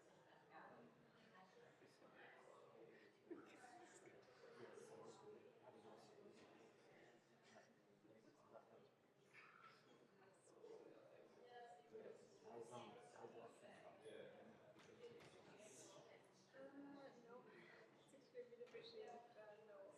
No, it's also because I've been coming back quite a bit. It's my passed away in November, so I just really feel a lot of things like clearing out the house, like a lot of stuff that I used to do and stuff. So I haven't really had a lot of time to enjoy Basel and surroundings. When I've been there, it was really hard. It's the summer is coming as well, so I think every weekend is going to be also more of an incentive to go for a hike, to stay in Yeah, it'll be good. Oh, I'm sorry to do it. well, and background, during the meeting was the school board, and one of the teachers was on the board, boyfriend one time. And the shop look at everyone's face.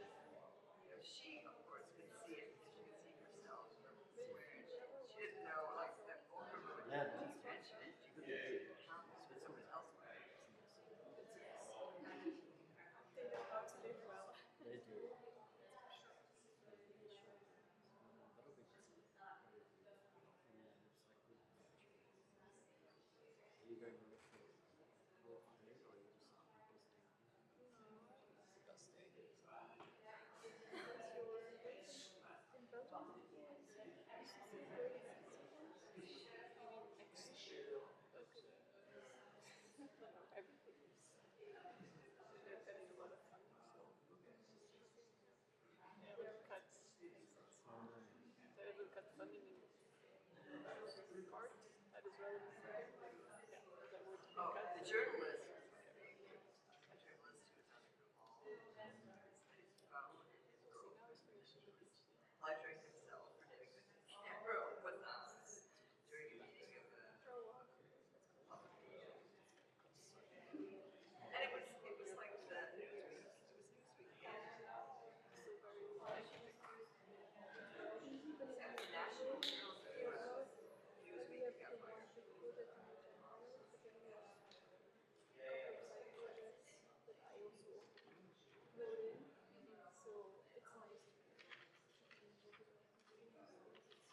nice to but I really feel like I'm growing as well with research line. The connections are there, but it's also like outdoors and everything. So it's really nice to like feel like you're growing a bit your research comfort zone.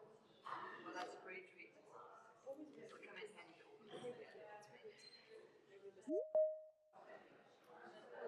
not really, but it's okay. It's fine. As long as very remote. And people Even if you have gray hair.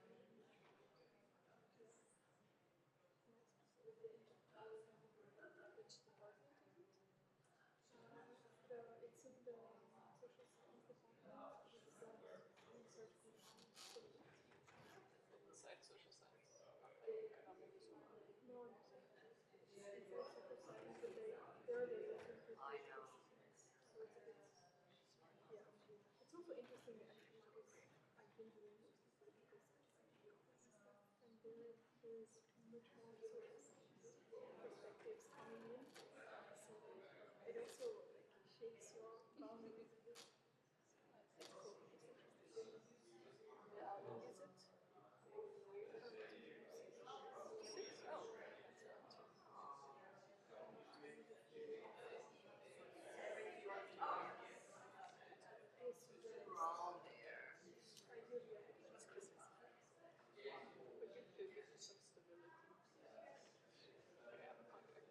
Yeah, exactly. Negative time to say what are the opportunities and I'm not sure.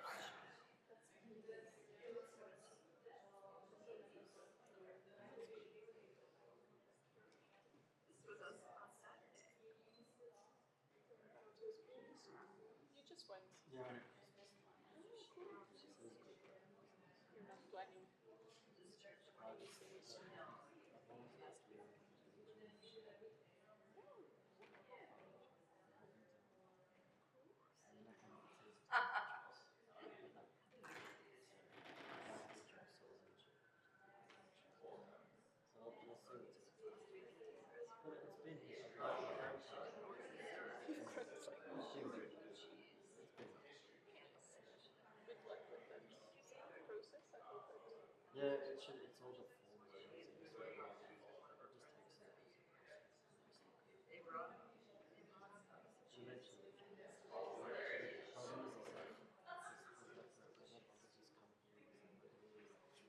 really into Belgium,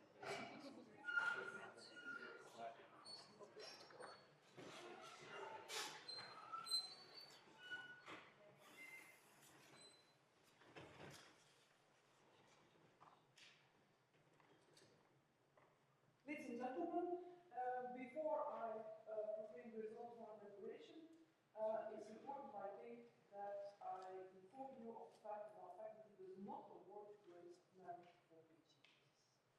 And second, for legal reasons, I have to proclaim announce the result of our deliberation in Dutch, but I will tell you afterwards what I said.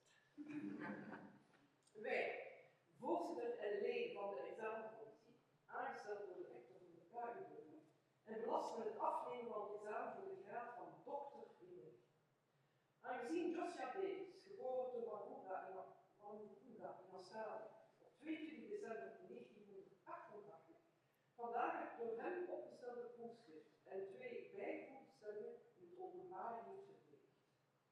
Aangezien hij voldaan aan de wettelijke, decretale en reglementaire bepalingen, aangaande het examen voor het behalen van de graad van dokter in de rechten, na de uitslagen, verklaren dat hij is geslaagd en verzoeken de rector hem de graad van dokter in de rechten te verlenen en hem het overeenstemmend diploma toe te kennen. Door het verkrijgen van een doctoraatsdiploma verbindt hij zich ertoe dat hij als dokter ook in de toekomst zal handelen in overeenstemming met de basisprincipes van wetenschappelijke integriteit, zoals beschreven in de ALEA Europese Gedragscode, betrouwbaarheid, eerlijkheid, respect en verantwoordelijkheid. In short, Dr. Davis, you passed.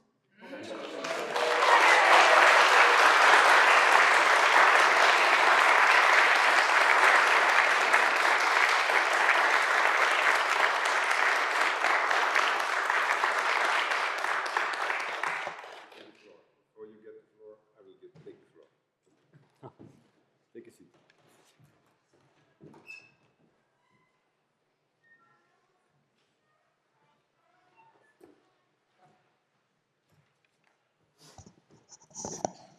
So this is what the nicer part of it. That's what they call laudatio. So it says congratulations for what you have done. I will speak first, and I will give the floor after that to the real promoter, because I'm not from the Faculty of Law, I'm from the Faculty of Engineering.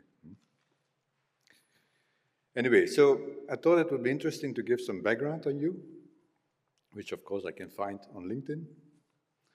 And so we understand from you that from 2007 to 2011, so it's quite some time ago, so you had a Bachelor of Arts in European Studies and a Bachelor of Business Administration at Macquarie University in Sydney. So it also included, and I think it starts to explain some jumping, an exchange program in 2010 with the École Supérieure de Commerce et Management. I never heard it like that in French, but anyway, in Tours in France. So there starts the link, I think, with Europe. So you also got the Master of Arts in Political Science and Government at the Collège de l'Europe. I guess it was in Brugge. Yes, because and a Master in Political Science at the VUB in Brussels, and an Advanced Master in European Integration, also at the VUB. But you also followed language courses. I looked into it.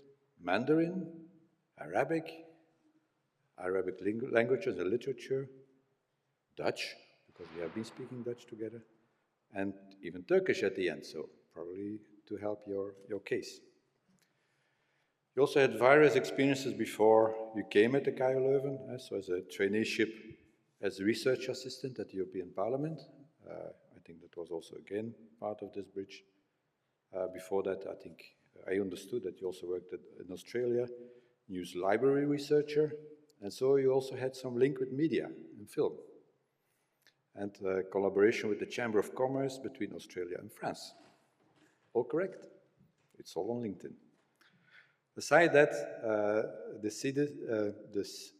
while you were studying at the VUB, you also worked also at the Public Affairs as a public affairs consultant at Alienor, so a company in Brussels. All of that before we met. So we basically met, in fact, before September 2019, but September 2019 is the moment that you started to work as a research assistant and a researcher at the Raymond Lemaire International Center for Conservation. So one of those, I don't know if I can call it institutes, but anyway, one of those research centers where we are working on cultural heritage. And yeah, you started to work at or linked to the European project, Elucidare, and so Elucidare, which was a European project that was dealing with heritage-led innovation and heritage-led international cultural relations. And after that, you got very strongly involved in the KU Leuven Heritage Institute, Hercule, and at the KU Leuven Center for Global Governance, which also accept you there to give you a chair and a table. So I happen to know you when you were selected in 2019, and the reason we selected you was also, and I think it came also across in the presentation today, and the way you also summarize things, is that you had a very interesting profile, a very particular background in European studies, political sciences, and you were also equipped, and still are of course, with interesting set of experiences and tools that help you investigate in that field. The response to triangulation, for example, I think refers to that. Initially involved in the Elucidare project and very soon involved in setting up and co-managing Hercule together with Germina, who is here. He managed to gain also the necessary additional skills to start a PhD in the Faculty of Law. That was quite an endeavor, Jan, because you remember all the discussions we had about that. Without a Master of Law, but demonstrating the need for interdisciplinary research in the field of cultural heritage, also related to law. But of course I have experiences with other fields, but this is the first time we have it with law. His connection with cultural heritage came also through the collaboration at the Raymond Lemaire Center for Conservation, involvement in Hercule, leading to multiple exchanges, various people, reading, and very close collaboration with international actors is also in that field. So your involvement also in the European Heritage Hub, which is still ongoing, of which KU Leuven is part of, is very interesting. It helps you from one hand, but at the same time you have been contributing to it, or still contributing to it. So Joshua is working thoroughly, that's what we experienced, very often at the background. Sorry, often you won't see him, but he has done it. He is very keen and able to master processes of collaboration along with doing research. He demonstrated to be a very reliable and proactive collaborator. So his fascination for languages also helped a lot to deal with the topics that he worked on and show his interests also in really wanting to understand what's written, but to understand people and also know about their culture. So I don't know so very much about your other interests.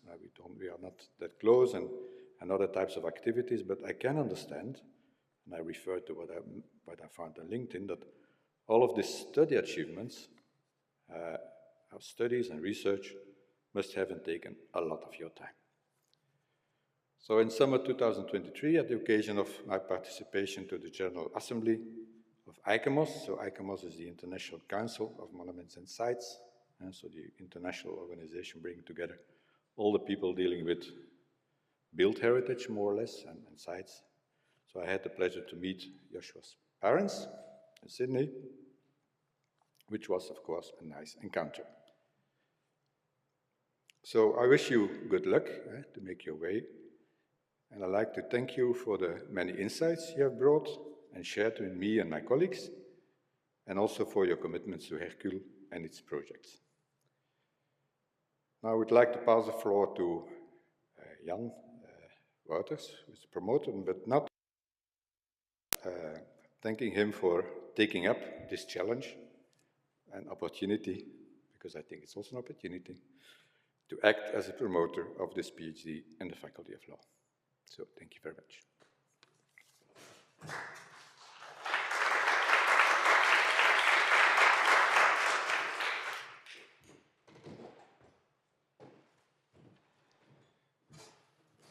Dear Dr. Davis, dear Joshua, yes, we met indeed somewhere in the fall of 2019, and indeed we developed what I would call a joint venture with your co-promoter, Professor Koen van Balen, a great colleague, very nice, warm colleague, who works across the scientific group, because we are here in the humanities and social sciences, and you were in Heverlee, the Raymond Lemaire Center, and I want to pay tribute to Koen for the great cooperation and the friendship. And I also want to say, I mean, I envy him because he's constantly traveling around the globe to visit all those beautiful cultural heritage sites.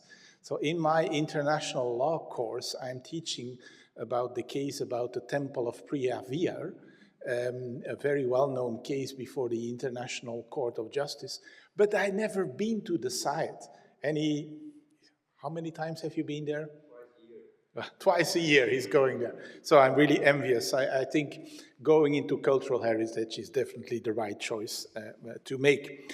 But I want to also pay tribute to Joshua, because Joshua, let's face it, you were a jolly good fellow.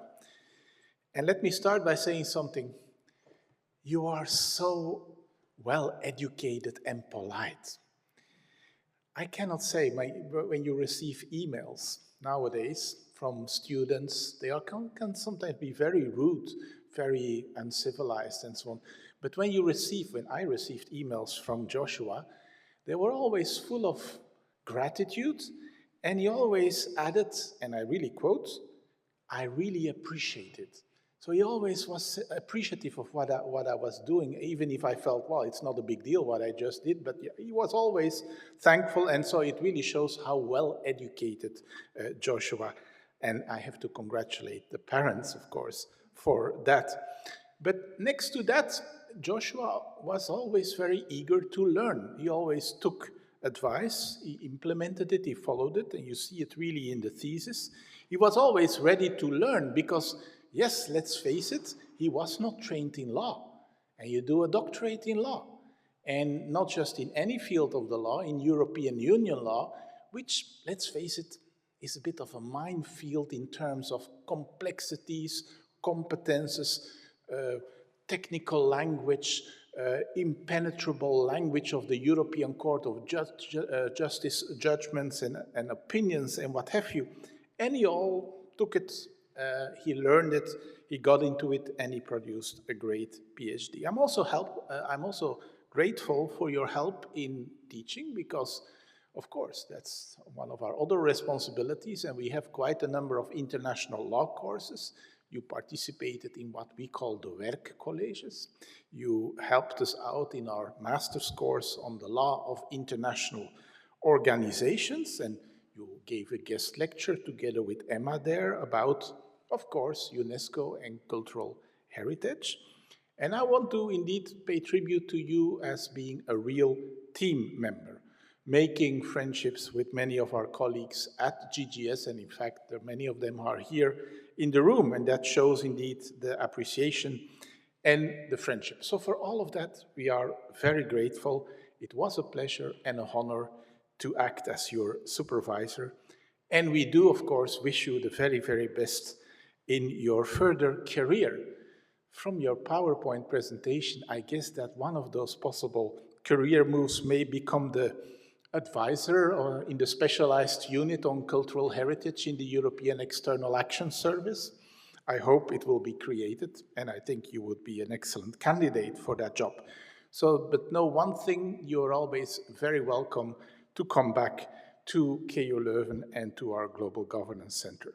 Again, sincere cooperation, sincere congratulations from all of us, and wishing you all the best in your career. Thank you.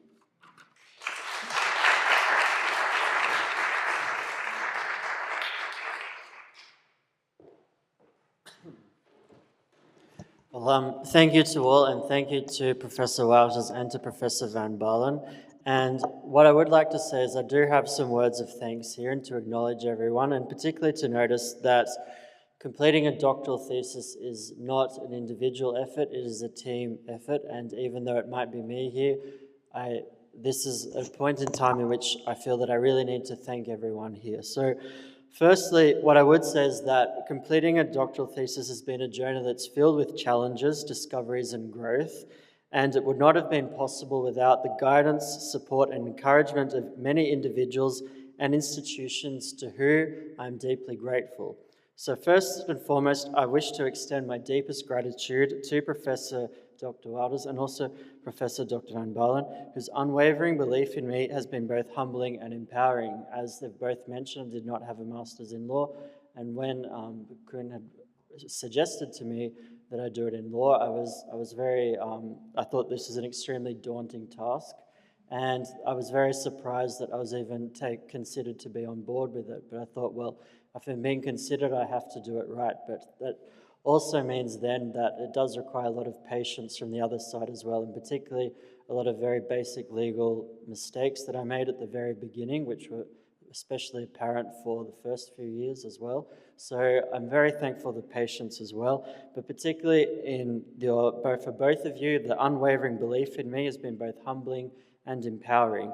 And the mentorship that you've given me has not only shaped this thesis, but it's also shaped my academic and professional trajectory in profound ways. So from both of you, particularly from the professional insights, particularly through Hercule, and also with the teaching as well through the Faculty of Law, those are both some things which have had profound impacts on me, and I've learned an enormous amount from them. For setting up an institute and also from teaching as well too, both of these for me have given me tremendous insights. And from the very beginning, you have both offered me great trust, encouragement, and wisdom, and this in creating an intellectual environment in which I could thrive, and your ability to inspire, challenge, and support me in equal measure has been invaluable. And really, just the idea that you believe in me and take me onto this position, despite many factors that wouldn't have ordinarily let me be considered for such a role, I'm very thankful for that. So in particular, Professor Wouters, your expertise, patience, and keen insights into global governance and legal scholarship has guided me through the complexities of this research and has pushed me to think critically and to refine my arguments with clarity and depth. And your generosity with your time and knowledge has been an incredible source of learning and growth. For you, Professor Dr. Van Baalen, your vast knowledge of heritage, interdisciplinary vision, and the dedication that you have to bridging cultural heritage with other disciplines, and in my case particularly with international relations and governance, has really expanded my academic horizons in ways that I could not have imagined. And I want to thank you for the encouragement that you've given me for this and for the broader implications to my research. And beyond your intellectual guidance, I'm also profoundly grateful for the opportunities that you've given me to collaborate on the special projects as well, and also to engage with leading scholars and to contribute to meaningful discussions in my field as well. And the trust in my work has given me confidence and motivation at every stage of this journey, and I cannot thank you enough for the unwavering support you've given me, the kindness, and also the belief that you've had in my potential since our very first meetings as well. And it has been an honor to learn with them, and I'll carry the lessons that you've given me far beyond this. thesis, and again, I'm profoundly grateful. I wish to thank the sincere gratitude to Professor Dr. Mirka Weikart, the chair of the jury, for the time, expertise, and the thoughtful evaluation you've given to my work, and also for putting together this jury, this process, and for today, and for the pre-defense and everything else as well. And I wish to deeply thank the grateful members to my jury, so particularly to Professor Arthur Devry, and also for the fact that you're on my committee as well. I'm very thankful for all the insights, and also for the doctoral classes on using qualitative data. They were crucial for me and for how to apply those to legal research. I'm very thankful for this. And for you and for Professor Bert Damaso, who was also on my committee as well. Likewise, Professor Dr. de Klippel as well. I'm very thankful for engagement with Hercule with you, and that was been a fantastic experience in seeing you at all the different events for Hercule, and also the other initiatives, including with On Contested Heritage. These have been outstanding as well. And also a special thank you to you, Professor Dr. Baroncini, and a thank you for the fact that you're able to be present here today, and particularly in the fact that you helped with these Europa initiatives throughout my time, which were in Bologna. And I'm very thankful to those for you as well, and also for the opportunity for the publications which came through the doctoral workshops, and also for your 50 years of the UNESCO Convention program as well. And in particular, I also wish to thank here present today, there is Dr. Yamina Stanoyev here as well, my wonderful colleague, and I really want to thank her for fantastic supervision within Hercule and also within the European Heritage Hub, for giving me the opportunities today that have brought me here to this point, because I think that without you, I wouldn't have been able to continue this position. So thank you so much for believing in me and for your valuable friendship over this time and support. It's been wonderful. She isn't here today, but I also wish to thank Elif Aydin as well, who is also helping with the European Heritage Hub, and particularly by the fact that she has been an outstanding help to me over this time, an invaluable assistant. She's currently in Spain at the moment, but she's following online at this point in time as well. And I also want to thank everyone here who is from GGS as well. Thank you so much. It's been wonderful getting to know you all and becoming great friends as well too, and to see you here, and even Charlene coming back here as well too. It's been really nice to see you as well. And I also want to thank, for all the other guests here, I can see you all here, so thank you so much. Thank you, Maria Paula and Stasha, thank you as well too. And thank you, Kevin, as well, good to see you here as well. And thank you, Ermi, as well, wonderful to have you. So as mentioned, when I had first arrived in Brussels, and you'd mentioned about being at the European Parliament, Ermi was my supervisor. She was here as well, and I'm very thankful for Patricia for being the wonderful host family as well, and also to Patrick and to you, Heinrich and Helga, as well. Thank you so much for coming all this way today, and also to my family as well, and also to friends watching online too. I want to thank you all for all of this, and I really owe you my deepest and most heartfelt gratitude to all of you, and to my family as well, particularly to your unwavering love, support, and sacrifices that made this journey possible. And from my earliest days, you've instilled in me the values of perseverance, curiosity, and integrity, and the continuous belief in me, despite being on the other side of the world, even in moments of doubt, has been a constant source of strength. So thank you to my parents, and my brothers and sisters-in-laws, and also to nieces and nephew as well. And this achievement is as much all of yours, it is mine too. And words cannot express fully the depth of my gratitude for everything they've done for me. And with this, I really want to thank you all for the family, for your prayers, encouragement, and unconditional love, which has been a guiding force throughout this journey. I'm truly blessed to have you in my life. So with this in mind, I think that I want to thank you all for this, for all the support you've given me, including even coming here today. And with that, I want to thank you all. And now that I have been declared with this position, I think that that's really just to say that it's a thanks to all of you who've brought me here. So thank you very much.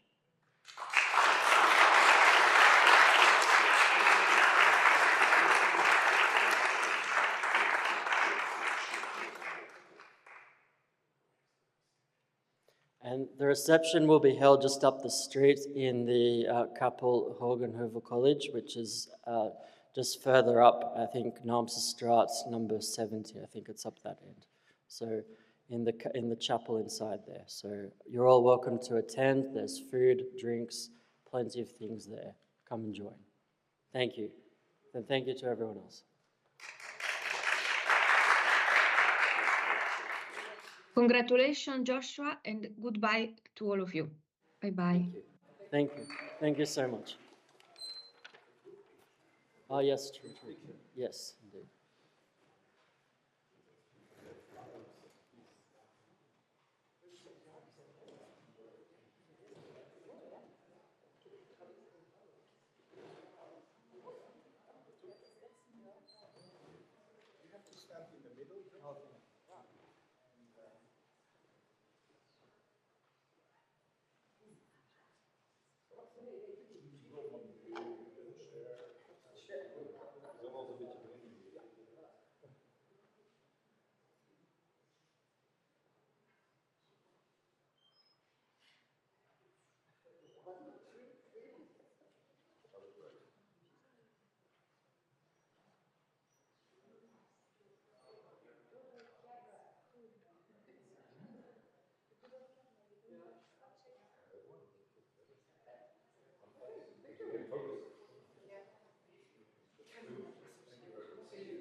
Thank you.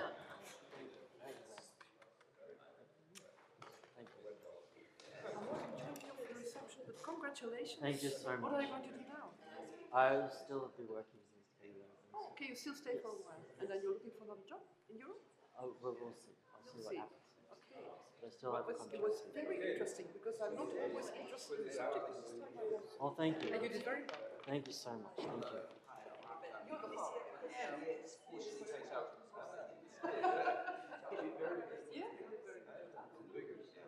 But it's nice that you're wonderful to me.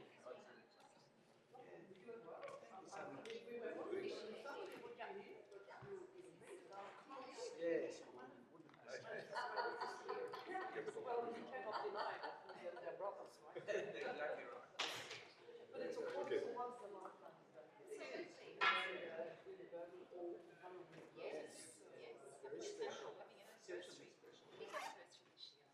Okay.